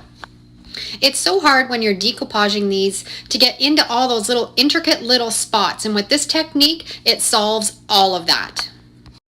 So this is what you're going to need to do this project. I've got all of these napkins. They all came from the dollar store. You need a lighter and you need a squirt bottle with some water, or a little dish of water, and some Mod Podge. You're also going to need a couple paint brushes, one for the Mod Podge and one to clean up the edges when you're finished. Now I am doing this in my metal painting table. If you're doing this in the house, you want to make sure you have like a cookie sheet or a metal pan underneath, because you are going to be burning napkins. We don't want to wreck anything. And you also want to make sure that you're doing it in a very well ventilated area. I'm out in my shed with my door wide open, so that's not an issue. Now you only want to use 1 ply of the napkin, and the plies that I take off, I like to save because I can custom make my own napkins, and I love doing that. It's so neat. I'll put a link down below in the description for that. So you're going to size your napkin to fit your words, place it where it's going to kind of line up. This one needs a little bit more than, it's a little bit bigger than the one napkin, so I have to kind of place it so it looks nice, and then we're ready to put the Mod Podge on. Now you don't want to put the Mod Podge on too thick. You want just a nice even coat across the whole word, just on the top, and you want to make sure that you're spreading that Mod Podge right out to the edges of everything so that napkin will have a nice seal all around the outside of the letters. If you don't have enough Mod Podge on the letters when you do this technique, it'll burn the napkin right off the whole letter too. So you want a pretty good liberal coat over the whole piece. Once I have it stuck down, I like to take my finger and go all the way around the edges of each letter and make sure that the napkin is adhered really well. And then we're going to just trim off all the excess napkin. You don't want a whole lot left around the edges. Okay, now we want to clean up our work area. Make sure you don't leave any little bits of napkins. We don't want to catch anything on fire. Make sure you have your water bottle right handy, and we're ready to start burning off all of that extra napkin. And you'll see as you light it, it's going to kind of catch on fire. Watch your fingers, be really careful, and it might burn from one end to the other. Just keep an eye on it, and you can see it's forming right to the letters. It's so cool. It just kind of burns off all that napkin that's around the edge and leaves a napkin wherever there was Mod Podge on the letter. Now you can see why you don't want to leave too much napkin around the edges of it. You don't want to have to burn any more than you need to. And you can see it sometimes it just kind of flows around all the little nooks and crannies as you go along and makes it nice and neat and tidy. And sometimes it'll go out and you might have to restart it again, but just keep an eye on it, and you can see how it's forming right up in that little area that if you were to sand that with sandpaper, it would be a bugger. And then I'm going to take that little paintbrush, and there's little ashes. So that will just clean away all those little ashes and neaten it right up.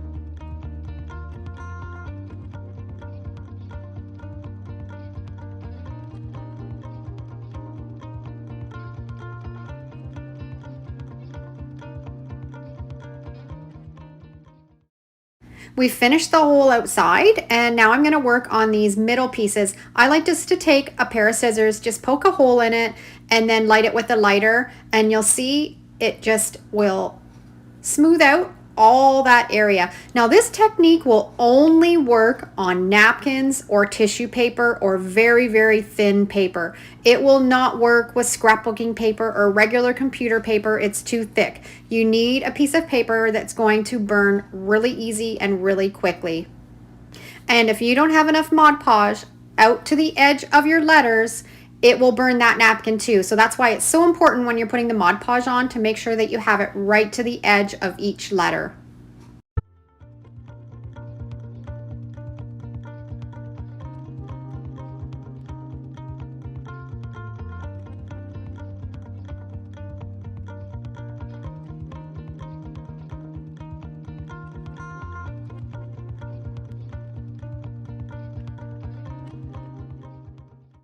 Okay, now I'm going to work on the next one, and I decided that I want to have the background white. I find the napkin pops a little bit better. The first one I didn't paint, but these last three I did, and I've just painted them with some chalk paint. You want to make sure the paint is completely dry before you do this step.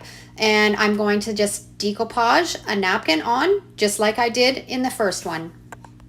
And this one again is a little bit bigger than a full napkin, so I'm just going to size it up and match it, and then decoupage it with my Mod Podge onto the word. Just putting a liberal amount again over the whole word, making sure I'm getting it right out to the edges. And when you're putting your napkin on, you want to make sure you do it slowly. You don't want any wrinkles or bubbles. So just pat it down really carefully, make sure that it's adhering right to the edges. I like to take my finger all around, make sure that it's sealed really well before I start burning off the extra paper. And it's so important to make sure that you clean up your work area before you do the next step. We don't need to be catching a craft room on fire or setting the fire alarm off, so just use caution and safety.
And it's all done, and see how intricate that is, and it just formed to that word perfectly. And now on to the next one, and I love this floral napkin. I think it's going to look really great on this word.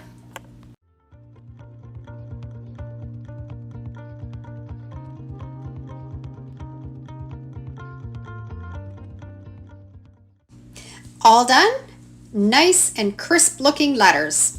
Now I'm going to finish our last word, home, putting a liberal amount of Mod Podge over it. Now, if you're finding you're getting a few wrinkles and bubbles, get a little bit of saran wrap and just dab it on, and it'll help you eliminate some of that problem if you're having it. And when you're using the saran wrap or the cling wrap, it doesn't stick to it, so you're able to push it out. Now this one I've just laid flat on my metal table so I can kind of videotape it a little bit better, and you can see how it just forms right into all those letters. And if you have a metal table like this, then you don't have to worry about hanging onto it and burning any fingers either. And this lighter is just one from the dollar store. It's just one of those candle lighters that works perfect for this project. So you can just imagine doing all of those cutouts from the dollar store for all the different seasons, Christmas, Halloween, Thanksgiving, and getting the corresponding napkins, how you could create fantastic home decor and have it look nice and neat and perfect. They're all finished. I'm going to seal them up with some polyacrylic sealer. And I remember what I said, this was game changer. So if you haven't tried this out, you got to try it.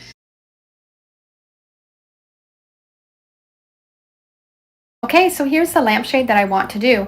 And actually the base of this lamp I found in the landfill. I can't imagine anybody getting rid of it. It is all solid wood and ornate, and it's beautiful.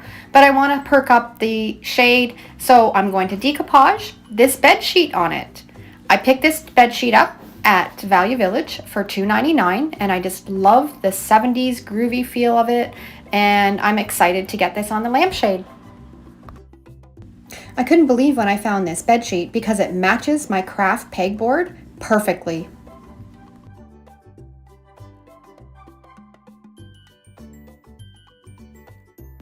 Okay, I'm going to measure the lampshade and see the width that I need the panels in. I'm not going to do this all in one piece. I'm going to decoupage separate panels on because it's easier to work with.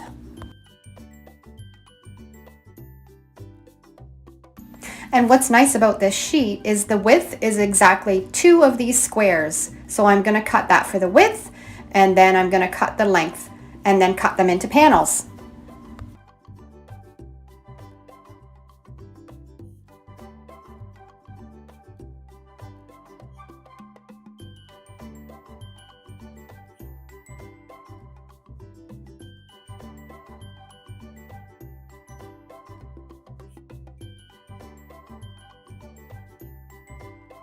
Okay, I've got them all cut out in the width that I need, and now I'm going to cut them down into panels. And I'm going to do them with the 2 sections of the squares, and that'll make it so much easier when I'm decoupaging because you won't have so much fabric to work with.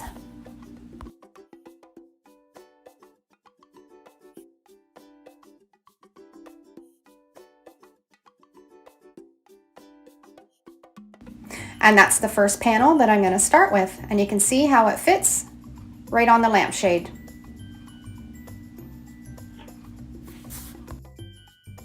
I'm going to iron all the panels so they're nice and smooth and easy to work with. And I'm just using a high setting of 6 and getting them nice and flat.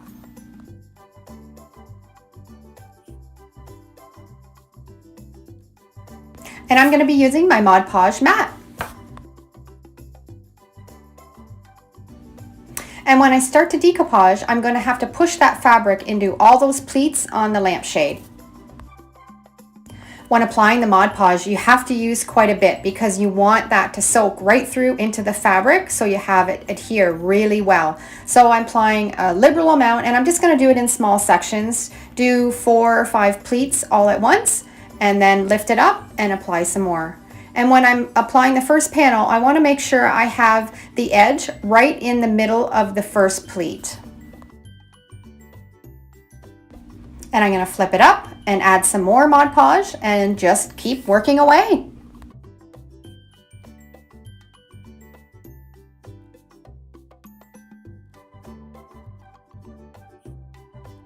I found as I was going along, I got a little credit card and that worked really well to help me push it into all those pleats really well, because you want to make sure that it's bonded really well in the middle of that pleat so it doesn't pop up.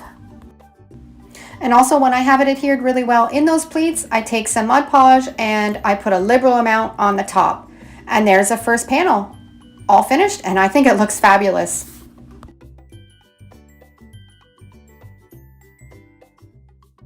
Okay, now I'm ready to start the second panel, and I want to make sure that I line up the patterns as best as I can and then put that seam right in the middle of that pleat.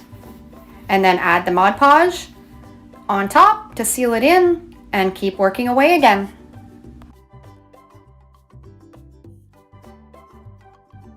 As I'm redoing my craft room, I've kind of been drawn towards all these funky, fun, whimsical colors, and I think it helps with my creativity.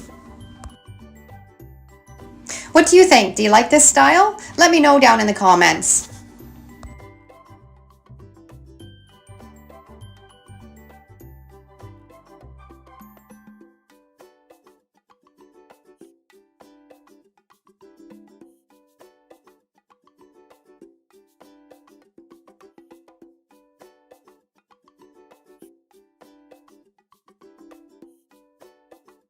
Now when I ended this panel, I had a little bit of excess fabric that didn't fit right into the middle of the pleat. So I'm just going to trim that off so it's flush right in there and start with the next panel.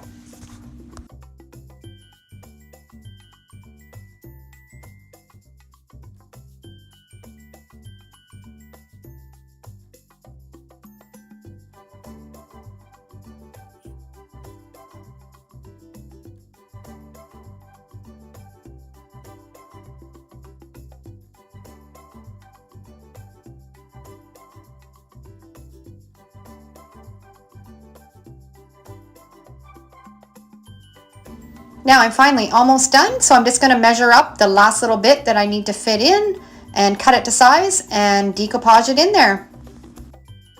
I tried to line and match the patterns as best I could. It's really hard when it's a little bit of a angle on the lampshade, but it fit pretty good and it looks pretty good, and with all the pleats it kind of hides any imperfections.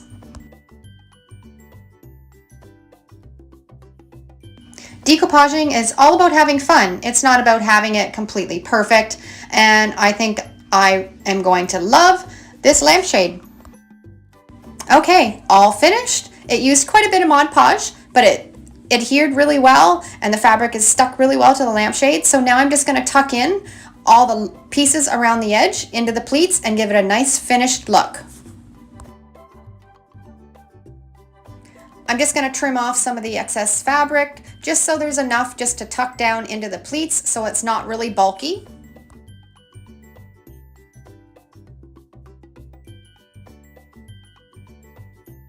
Okay, I'm going to add some Mod Podge along that little bit of fabric and tuck it right up into the pleats. And as I got going, I was trying to use my fingers, and then I realized that my scissors, the point of my scissors would poke it right up into that pleat and make it nice and smooth and finished looking.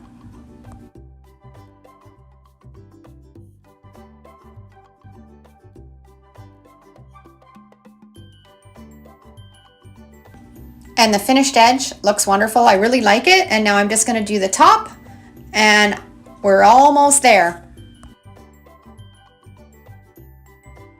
Okay, all the ends are tucked in, and now we're ready to add the finishing touch, and this is exciting.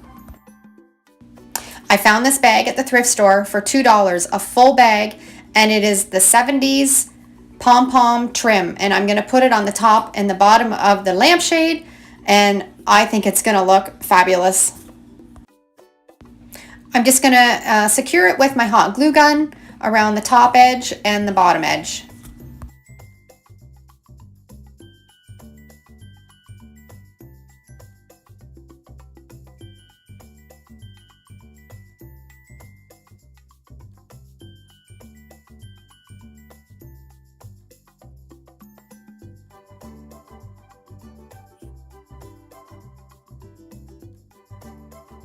Okay, all finished, and let's get it on this lamp post and we can have a look and see how it fits into my craft room.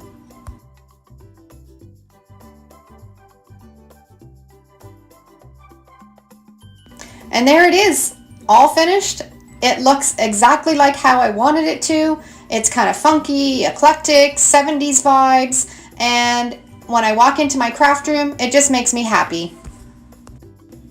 And that base of the lamp is unbelievable. I love it, and I'm so glad I was able to find it and rescue it and bring it here to my home. A true crafter has all kinds of scrapbooking paper in their stash.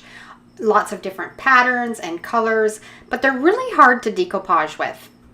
They're thick and they're hard to mold around your projects. I'm going to show you a hack today of how you can use up that scrapbooking paper and turn it into perfect paper to decoupage with.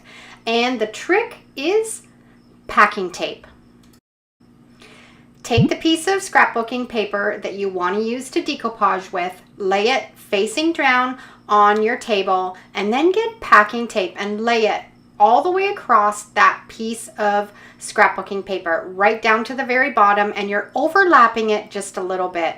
And get a credit card and really press that tape in really well.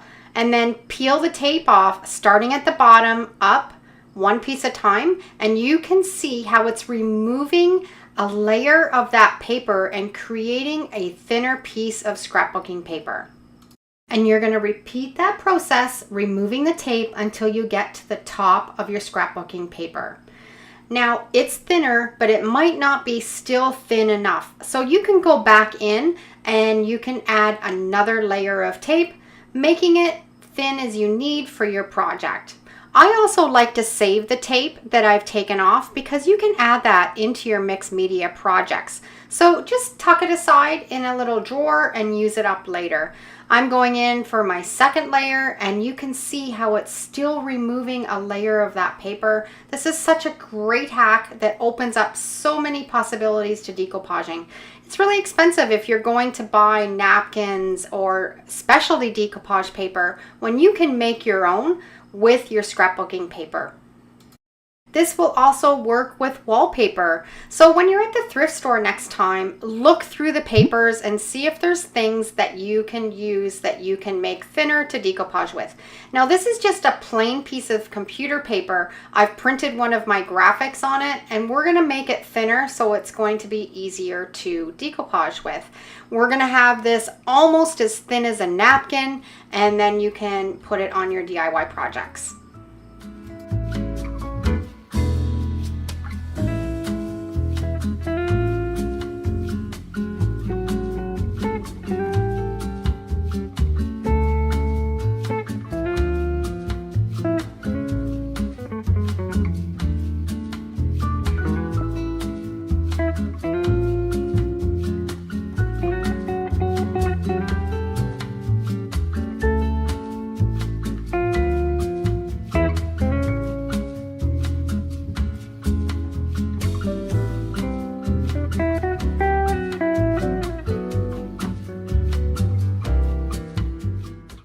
So give this hack a try the next time you're ready to decoupage.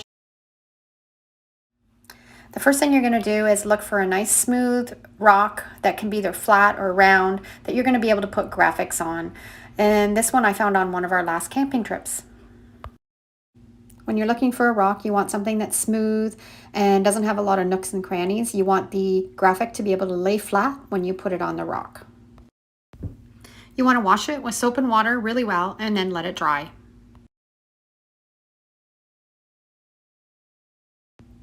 You're going to need the Mod Podge matte finish that works the best for this project. I designed my graphics in PicMonkey, and then I printed them out on my laser printer on just normal computer paper, and you have to make sure that you reverse the text. You can do that in a Word program, or you can do it on Google Docs. If you don't reverse it, you won't be able to read the letters once you transfer them onto the rock. And I'm just going to cut them out to size to fit on my project. I use PicMonkey to design all of my graphics. It's a paid subscription because I use it all the time, but you can create them in Canva or in your Word programs, and that would work perfect. I would recommend for this project to use a LaserJet printer. You can use an inkjet printer for this technique, but I just found that it didn't work all that great to do it on the rocks. So the first thing I'm going to do is just put a light coat of the Mod Podge matte finish on the graphics and then apply them to the rock.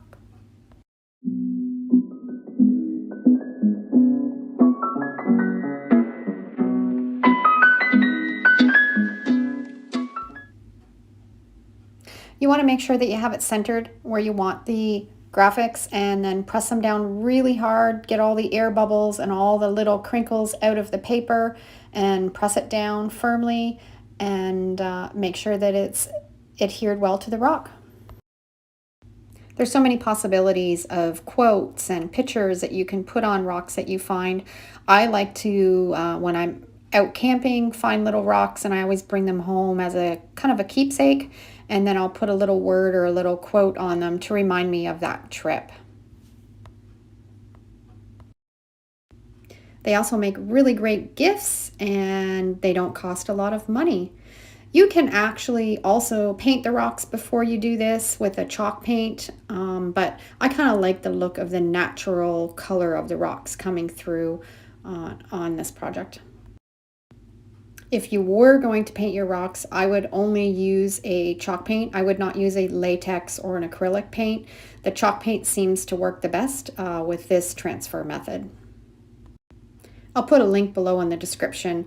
I have a really great chalk paint recipe that I made a tutorial of, and you can have a look if you want to make some of your own.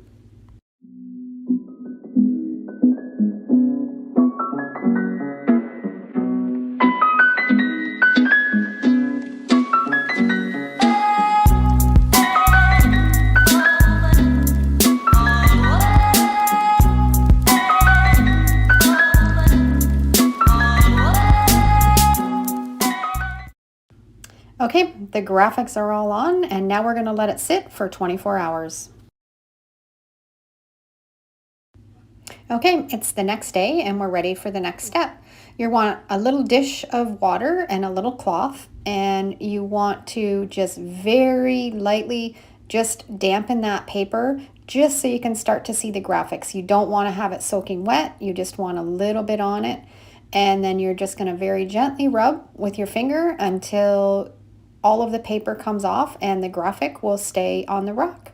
And this is kind of a little bit tricky. You just want to be patient. You don't want to rub it too hard or go too fast at it. Just take your time. And it does take a little bit of a knack. I have lots and lots of practice at this. So your first one, it might not work properly and you might rub some of the graphic off, but keep at it, because it definitely is just something that takes a little bit of practice, but it is easy. I'm filming this in real time, so you can actually see how long it takes for me to rub off this first graphic.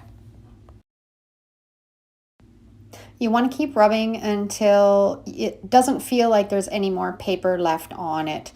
It might look a little tiny bit cloudy when you're all finished, but that will go away when we put the top coat on. You just want to make sure that it feels like all the paper has been rubbed off and it feels nice and smooth.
Okay, I think it turned out fabulous. I got all the paper rubbed off of it. I'm just going to give it another little wipe just to get any little residue or anything off of it.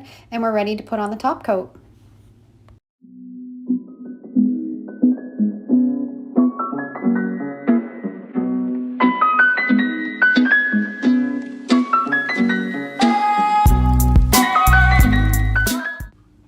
For the top coat, I'm using a Varathane water-based outdoor polyacrylic sealer, and this one is in satin. You can buy it in the satin, in the gloss, and I like the outdoor one just because it's more durable. You can buy a indoor one, but this is the one I prefer. And this also is non-yellowing, so your project will not go yellow after you paint it on. So I'm just going to give it a good coat.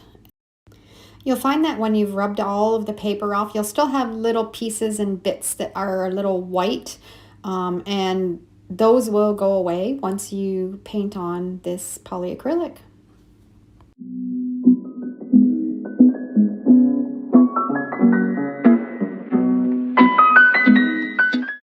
You will also see as you're painting on the polyacrylic that you'll see the outline of where all the Mod Podge was, and that also will go away when it all dries. I've made these and have them set outside, not right out in the elements, but I've had them out on a porch and on a deck that was covered, and they still look really good. I think the difference is using the outdoor Varathane that seals it really well.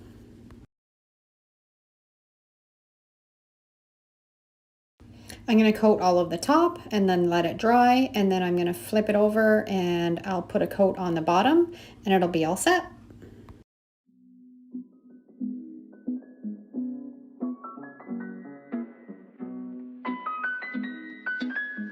And here's the finished project. I think it's just adorable. Smile, sparkle, shine. Would make a perfect gift or just to tuck on a cupboard or a dresser, and I just love making these. And here are some other ones that I made from a trip to New Brunswick. On one of the beaches, I collected a bunch of these really amazing little rocks and put little quotes on them, and they're a great memory of a wonderful trip.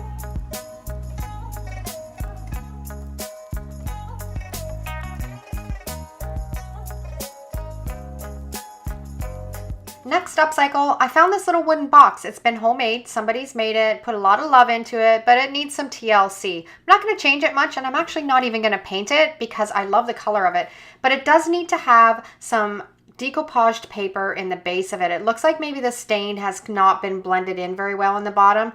So I'm just going to measure out a piece of my scrapbooking paper. I'm going to cut it to the size that I need, and then I'm going to use my Mod Podge mat and I'm going to glue it to the bottom of this little box.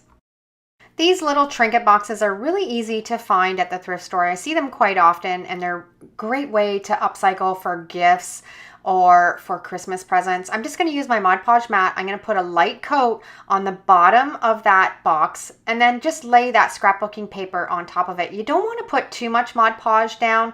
If you do, it's going to have a tendency to bubble and wrinkle. You don't need very much, just a light coat. And then I'm just going to press it down, make sure that it's stuck really well, get any bubbles and wrinkles out of it, and then I'm going to go back in with just a very light coat of that Mod Podge to seal it all up.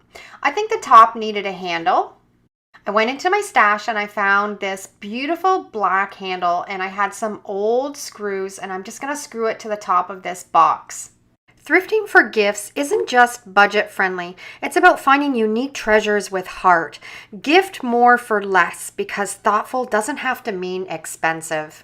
And I've taken this little box, added a handle, put a little piece of decoupaged scrapbooking paper in the bottom, and it's made a little cute catch-all box that I think would be perfect to re-gift for somebody. There are so many ways to upcycle tin cans, and since we have so many on our recycling bins, I'm going to grab a few of them and I'm going to get creative. When you're working with tin cans, it's recommended to paint them with either acrylic paint or chalk paint. Latex paint tends to peel and chip easy, so it's best to avoid using it. For our first project, I've taken some paper towel, cut them into strips, and then applying a layer of Mod Podge to the tin can and gently layering that paper towel strip on top of that. After that, I'm adding another layer of Mod Podge of the paper towel strips. This process is going to help create a texture and durable surface on the tin can that can be painted and decorated afterwards to suit any style. Next up, I've prepared a batch of textured paste, and I have a full tutorial on how to make it, which I'll link down below in the description. Using the texture paste, I'm applying a generous layer all over the tin can, covering it completely.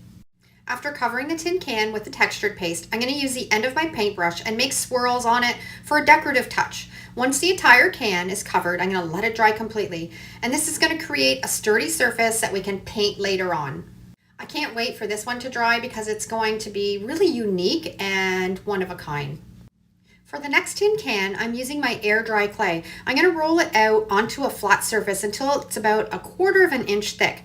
Then I'm going to use a ruler to cut the clay into strips and squares, giving them the appearance of bricks. To add texture to the clay, I'm going to place a doily on top of it and use the rolling pin to gently roll over it. This is going to create a lovely texture on those clay squares. The air dry clay with the textured effect resembles bricks when it's finished, and it's important to not roll too hard to keep the square's shape and the clay intact. While the air dry clay is still wet, I'm going to apply a small amount of hot glue to the back of each clay square and then evenly space them out onto the surface of the tin can. This is going to create an illusion of a brick wall once the project is complete.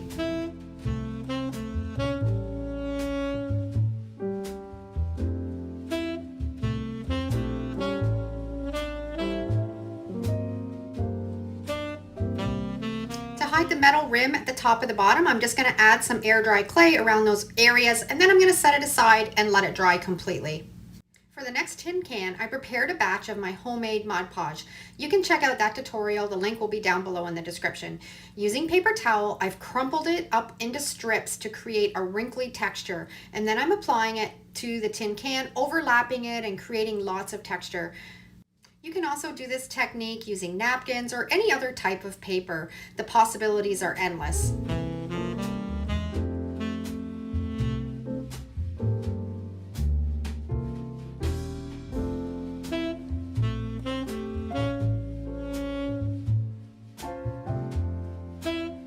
Now that my tin cans are completely dry, it's time to add some paint.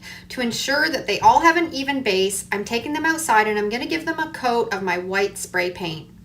This is just going to give it a uniform look, and you won't see that metal in the inside of the can.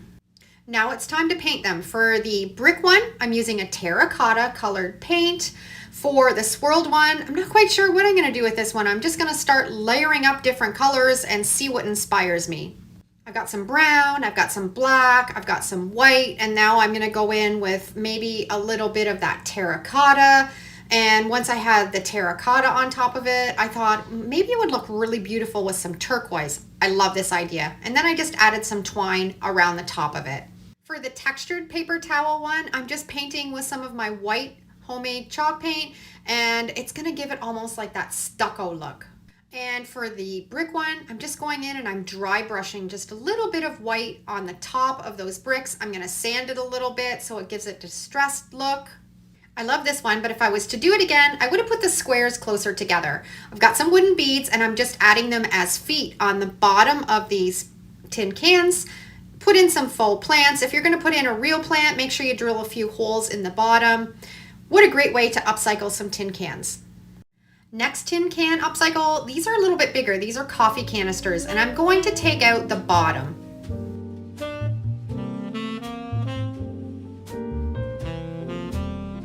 When you're removing the tops or the bottoms out of tin cans, you want to make sure that you have a can opener that's going to smooth down the edges. This one works perfect.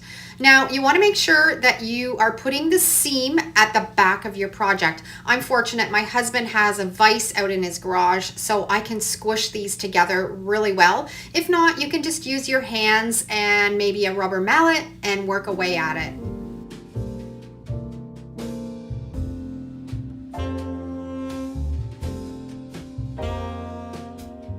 Now that I have them all squished, I'm going to drill a hole in the top of each one, making sure that I'm drilling that hole where the seam is, because that's going to be the back. Now I'm going to take them outside and I'm going to give them a coat of my spray primer. While I'm waiting for that primer to dry, I've got a piece of scrap pine and I'm painting it with some of my homemade stain. It's so easy to make. I have a full tutorial. I'll link that down below in the description also. The primer is dry on my tin cans. Now I've sprayed it with primer because it's going to let the paint adhere better. Now I'm painting it with some of my homemade chalk paint, letting it dry, and now I'm going to add some transfers on it. If you're following along here for a while, you know I love my Mod Podge reverse graphic transfers. That's the technique that I'm going to do on these tin cans. Using my Mod Podge mat, I've printed these graphics off on my LaserJet printer, making sure to reverse the text, and then I'm applying it onto my project, getting all the bubbles and wrinkles out of it, and then setting it aside and letting it dry for 24 hours. It's been 24 hours. Now I've dampened it with a little bit of water on a rag, and then I'm taking my fingers and rubbing away the paper. And as we do that, the graphics are going to be left on our project. We're going to seal it up with some polyacrylic sealer. We're now ready to mount these on that piece of pine. I'm centering them exactly where I want them, and then I'm going to screw them onto that piece of wood, fill them up with a little bit of moss, add some faux flowers, and I think this is a really beautiful way to upcycle tin cans, and it's really simple to put together. We're now ready to go on to our next tin can upcycle. Using some homemade Mod Podge, again, we're back to the paper towel. I've ripped it into strips, putting it in the homemade Mod Podge and applying it all over that tin can and letting it be really textured.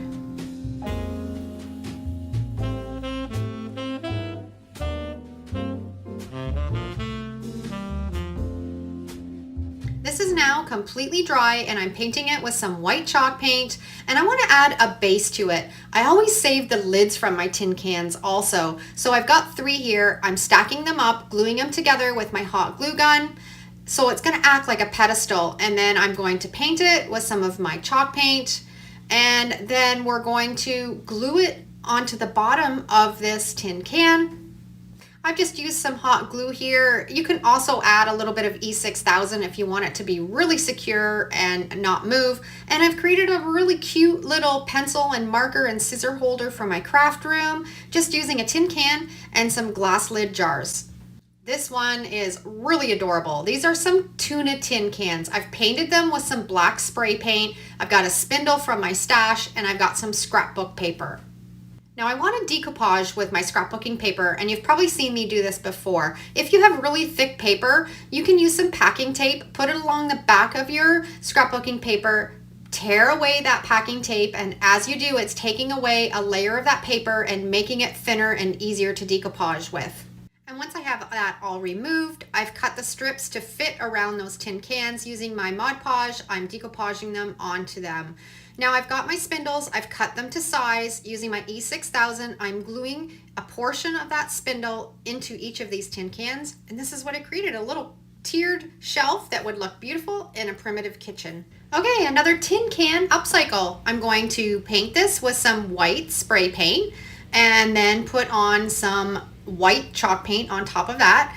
Add a graphic using my Mod Podge reverse graphic transfer method.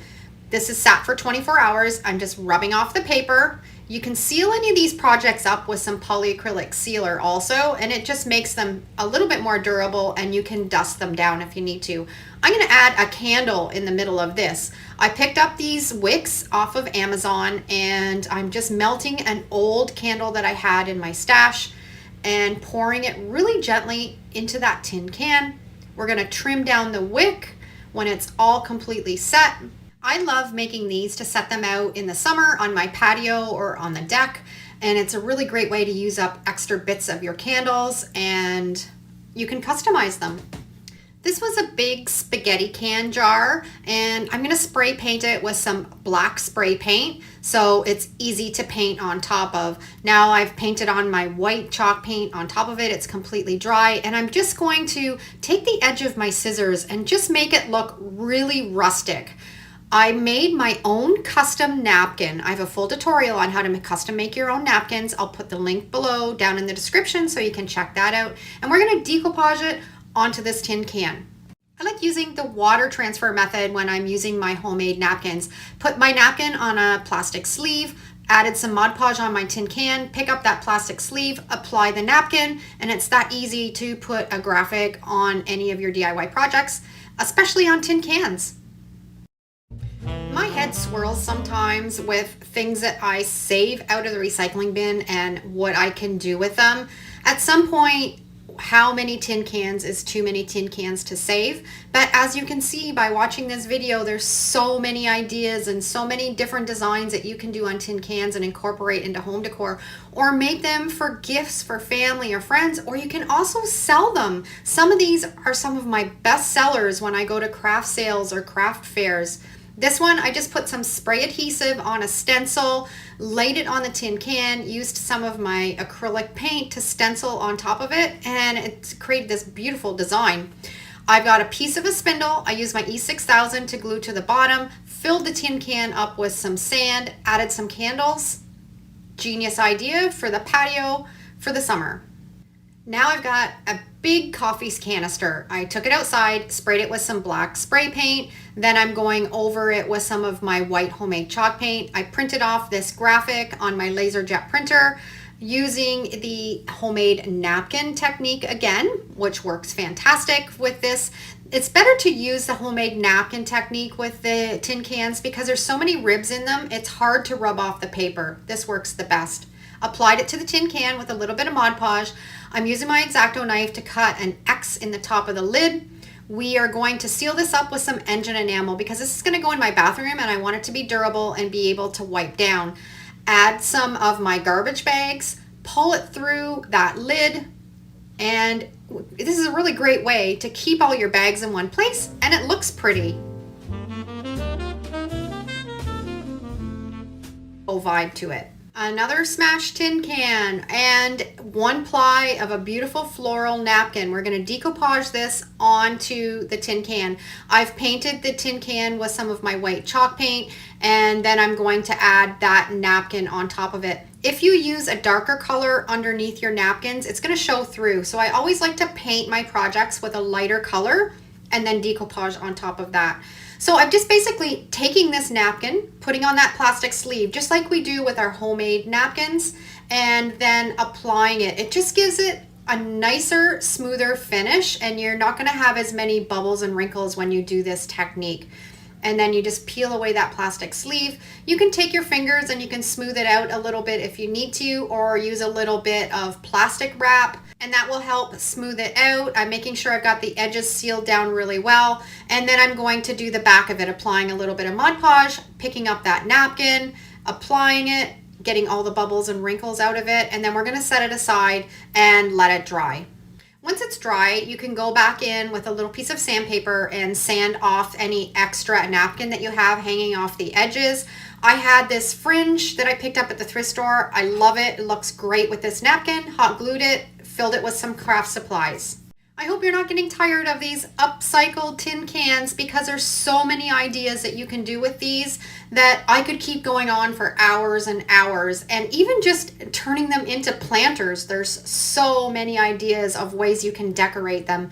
My husband's a big coffee drinker. We have piles of coffee canisters. So I save as many as I can that I can upcycle. So I have 3 here that I'm going to do. I'm putting them in the vise and I'm squishing them down at the bottom. When you're squishing them, like I said before, make sure you have your seam at the back.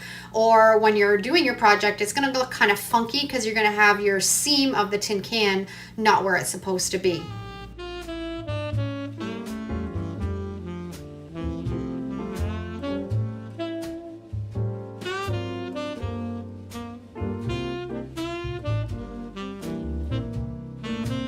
Now I'm going to take these outside and spray them with the BIM primer.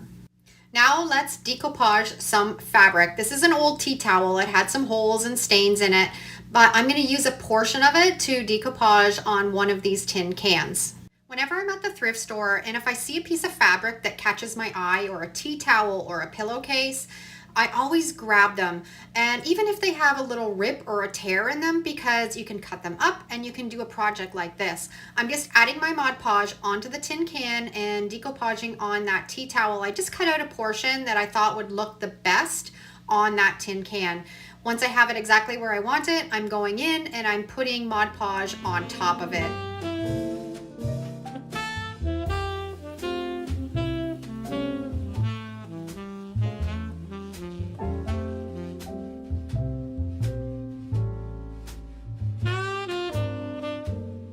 love the retro feel of this tea towel. I've drilled a hole in the back and I've got a piece of pine that I stained again with my homemade stain. I'm just screwing that tin can into it, filling it up with some moss, putting in some faux flowers. If you wanted to put this outside, you could put in some real flowers and hung it up, and it's just beautiful. And it's what all these pieces are one of a kind because you're using unique items to create these upcycles.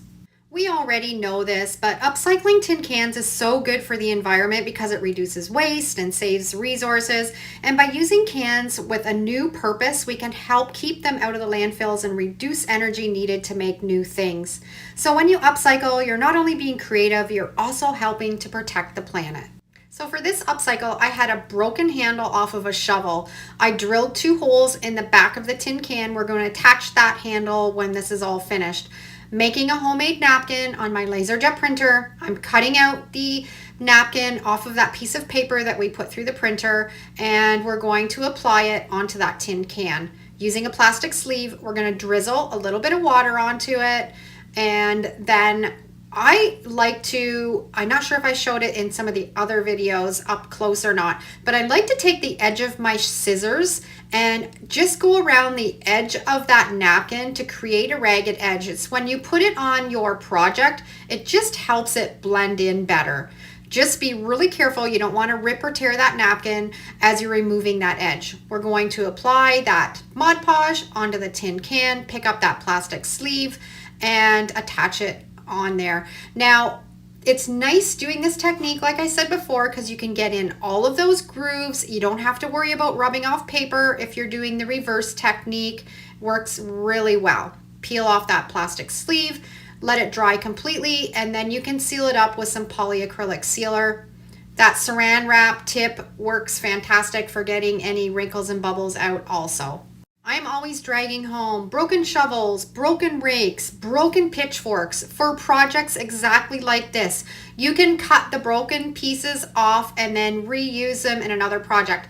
Now I'm going to turn this one into a planter, but we don't want the dirt to completely fall out the bottom because there is a little bit of an opening after we've smashed them together.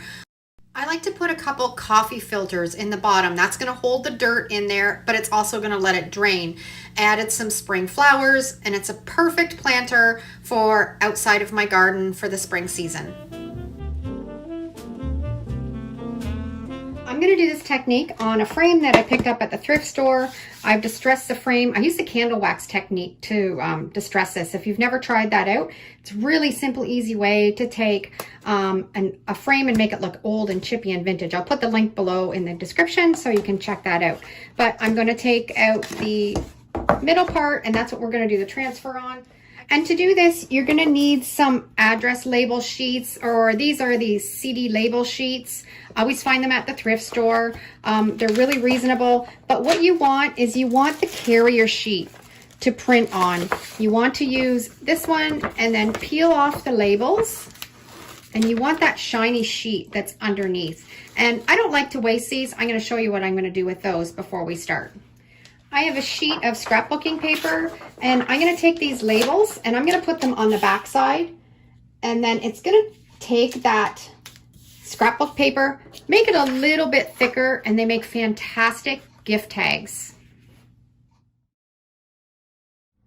And there you have perfect little hang tags to use on your gifts, and you haven't wasted the labels. Okay, so here's the carrier sheet, and the next step, we want to work on the shiny side of this sheet.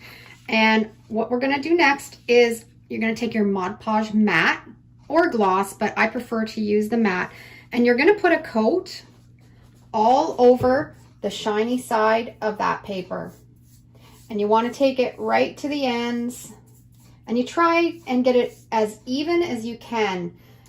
You don't want it lumpy in some spots and thinner in others. You want to coat it really well.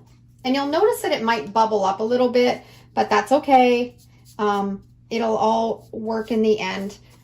We're just gonna cover it completely. I probably should have put something under my work area here, but that's not how I roll. I do everything the hard way, so I have a mess to clean up after. Okay, so we're gonna let that sit. and dry completely.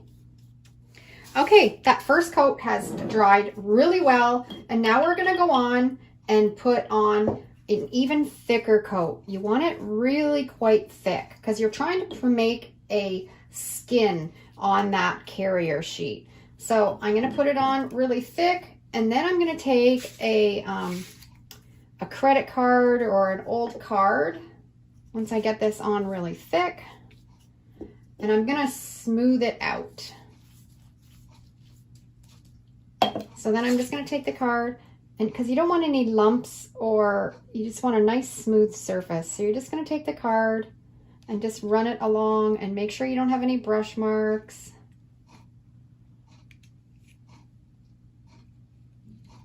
And then we're going to let that sit and completely dry. Okay, this is completely dry, and this is key to this type of transfer. It has to be completely dry. If you try to put this through your printer when it's still wet, you are going to gum up your printer and you're going to wreck it. So make sure it's really, really dry. You also want to make sure that you have it covered enough so you don't have any of that glossy paper showing through. It has to be quite a thick coat of Mod Podge on this carrier paper. Now we're ready to put it in the printer. You want to make sure that you're loading your paper in the right way so it prints on that Mod Podge. So you're just going to load it into your inkjet and get ready to print.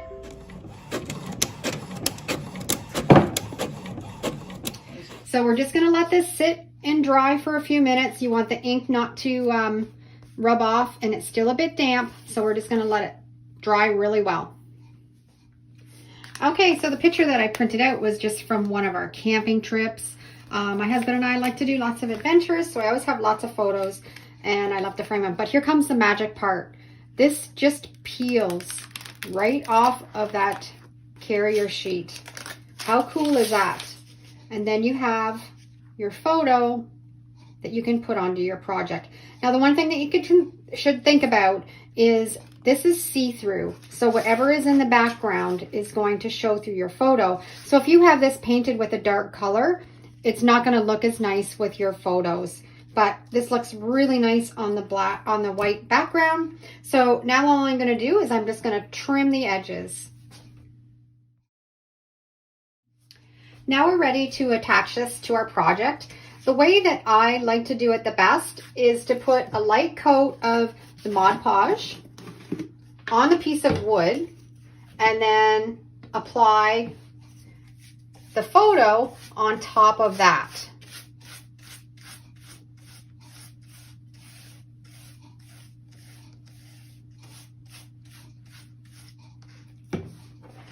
I've got it all covered with the Mod Podge, and I'm just going to center my photo exactly in the middle and then press it right down. Now you can leave it as this and just make sure you press it down really, really well. But I like to do another step just to ensure that it's going to stick really well.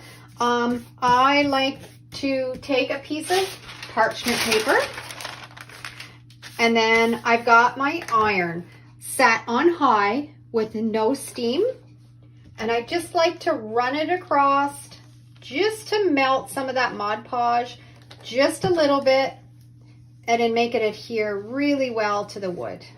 You don't need very much. Okay, I just gave it a really light iron, let it cool down, took the parchment paper off, and I have a fantastic inkjet transfer photo.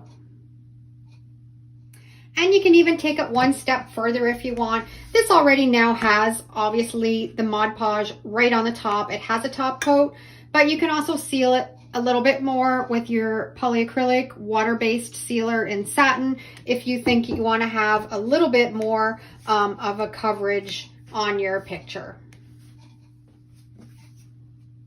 I'm just going to take a little bit of the polyacrylic and just go right over the top.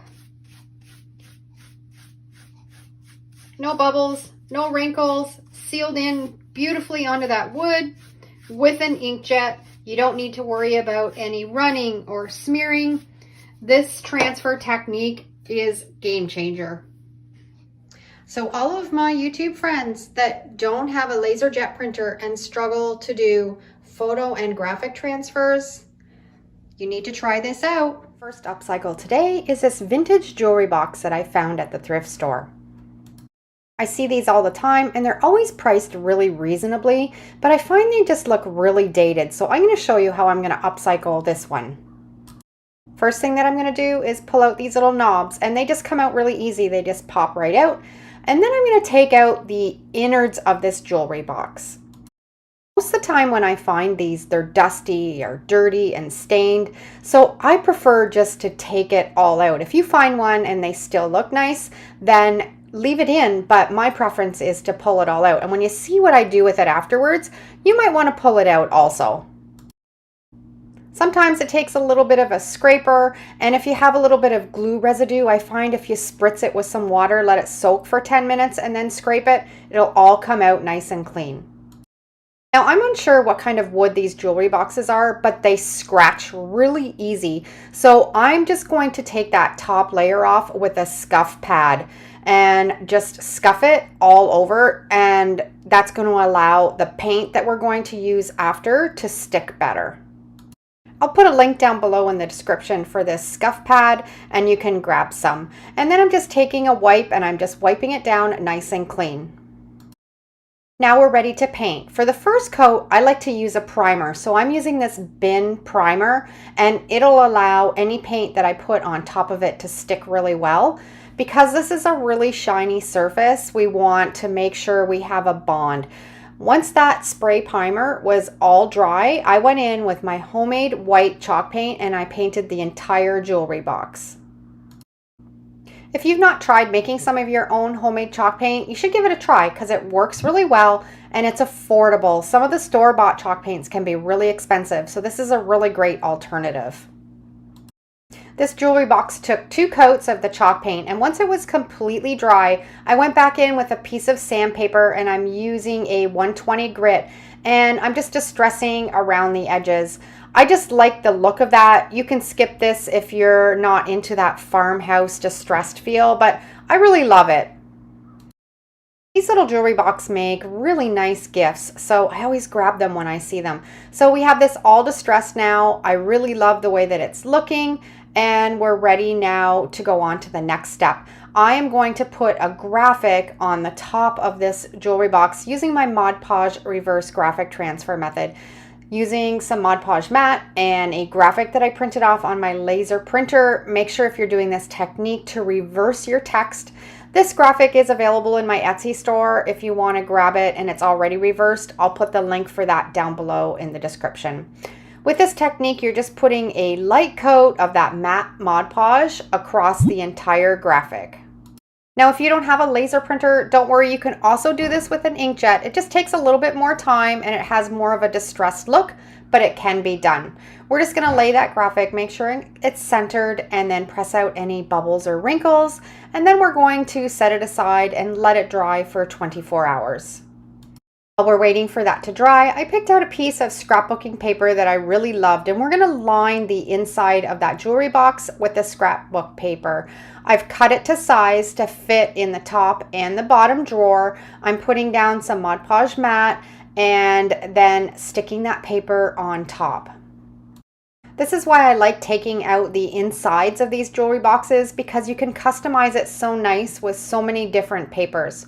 It's now the next day. I'm taking a little bit of water and a damp cloth and I'm wetting that paper until you can just start to see the graphic show through, and then I'm rubbing it off. And as we're rubbing off the paper, that graphic is going to stay on our little jewelry box, and we're transferring a graphic really easy and really affordable.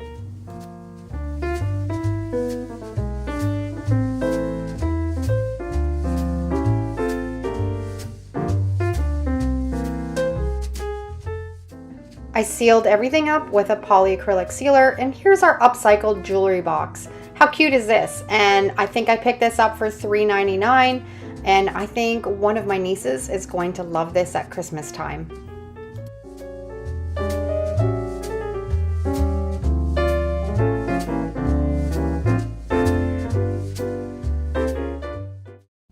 If you haven't seen the last video that I did on how to make these cutting boards, I'll put the link down below in the description and you check it out.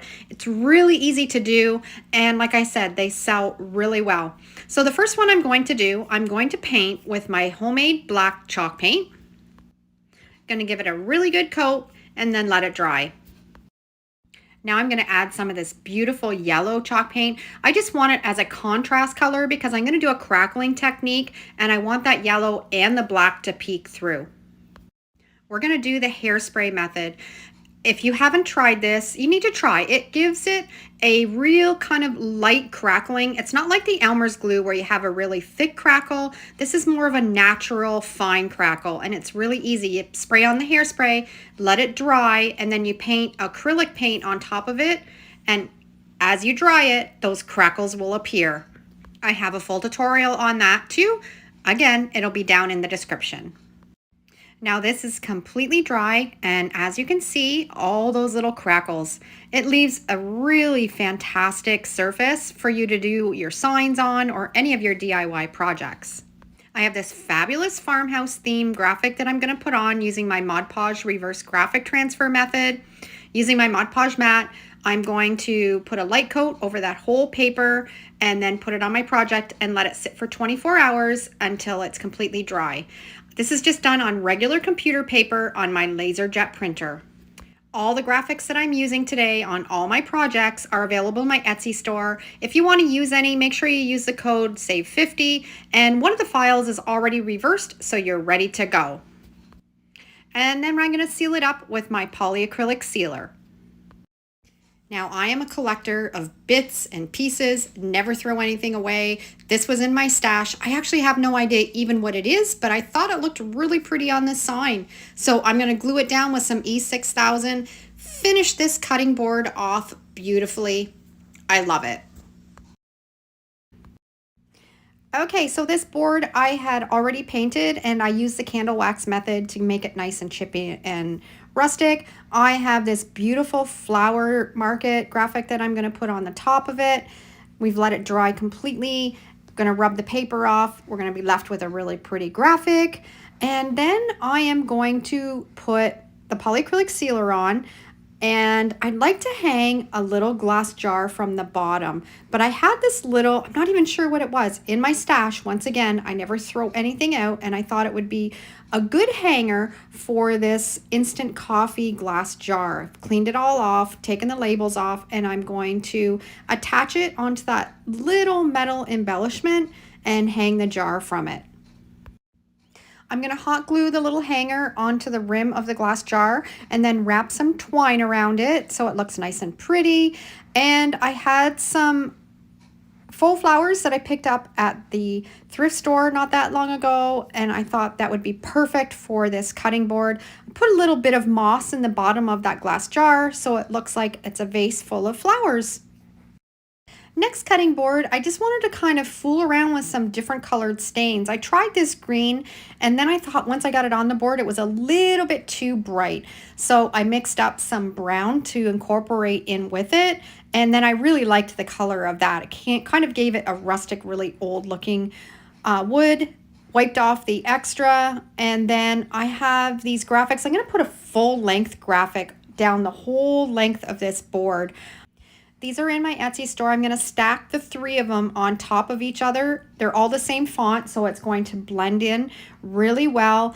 Mod Podge reverse graphic transfer, let them dry, going to rub it off, and they should all line up and look really pretty down the length of this cutting board.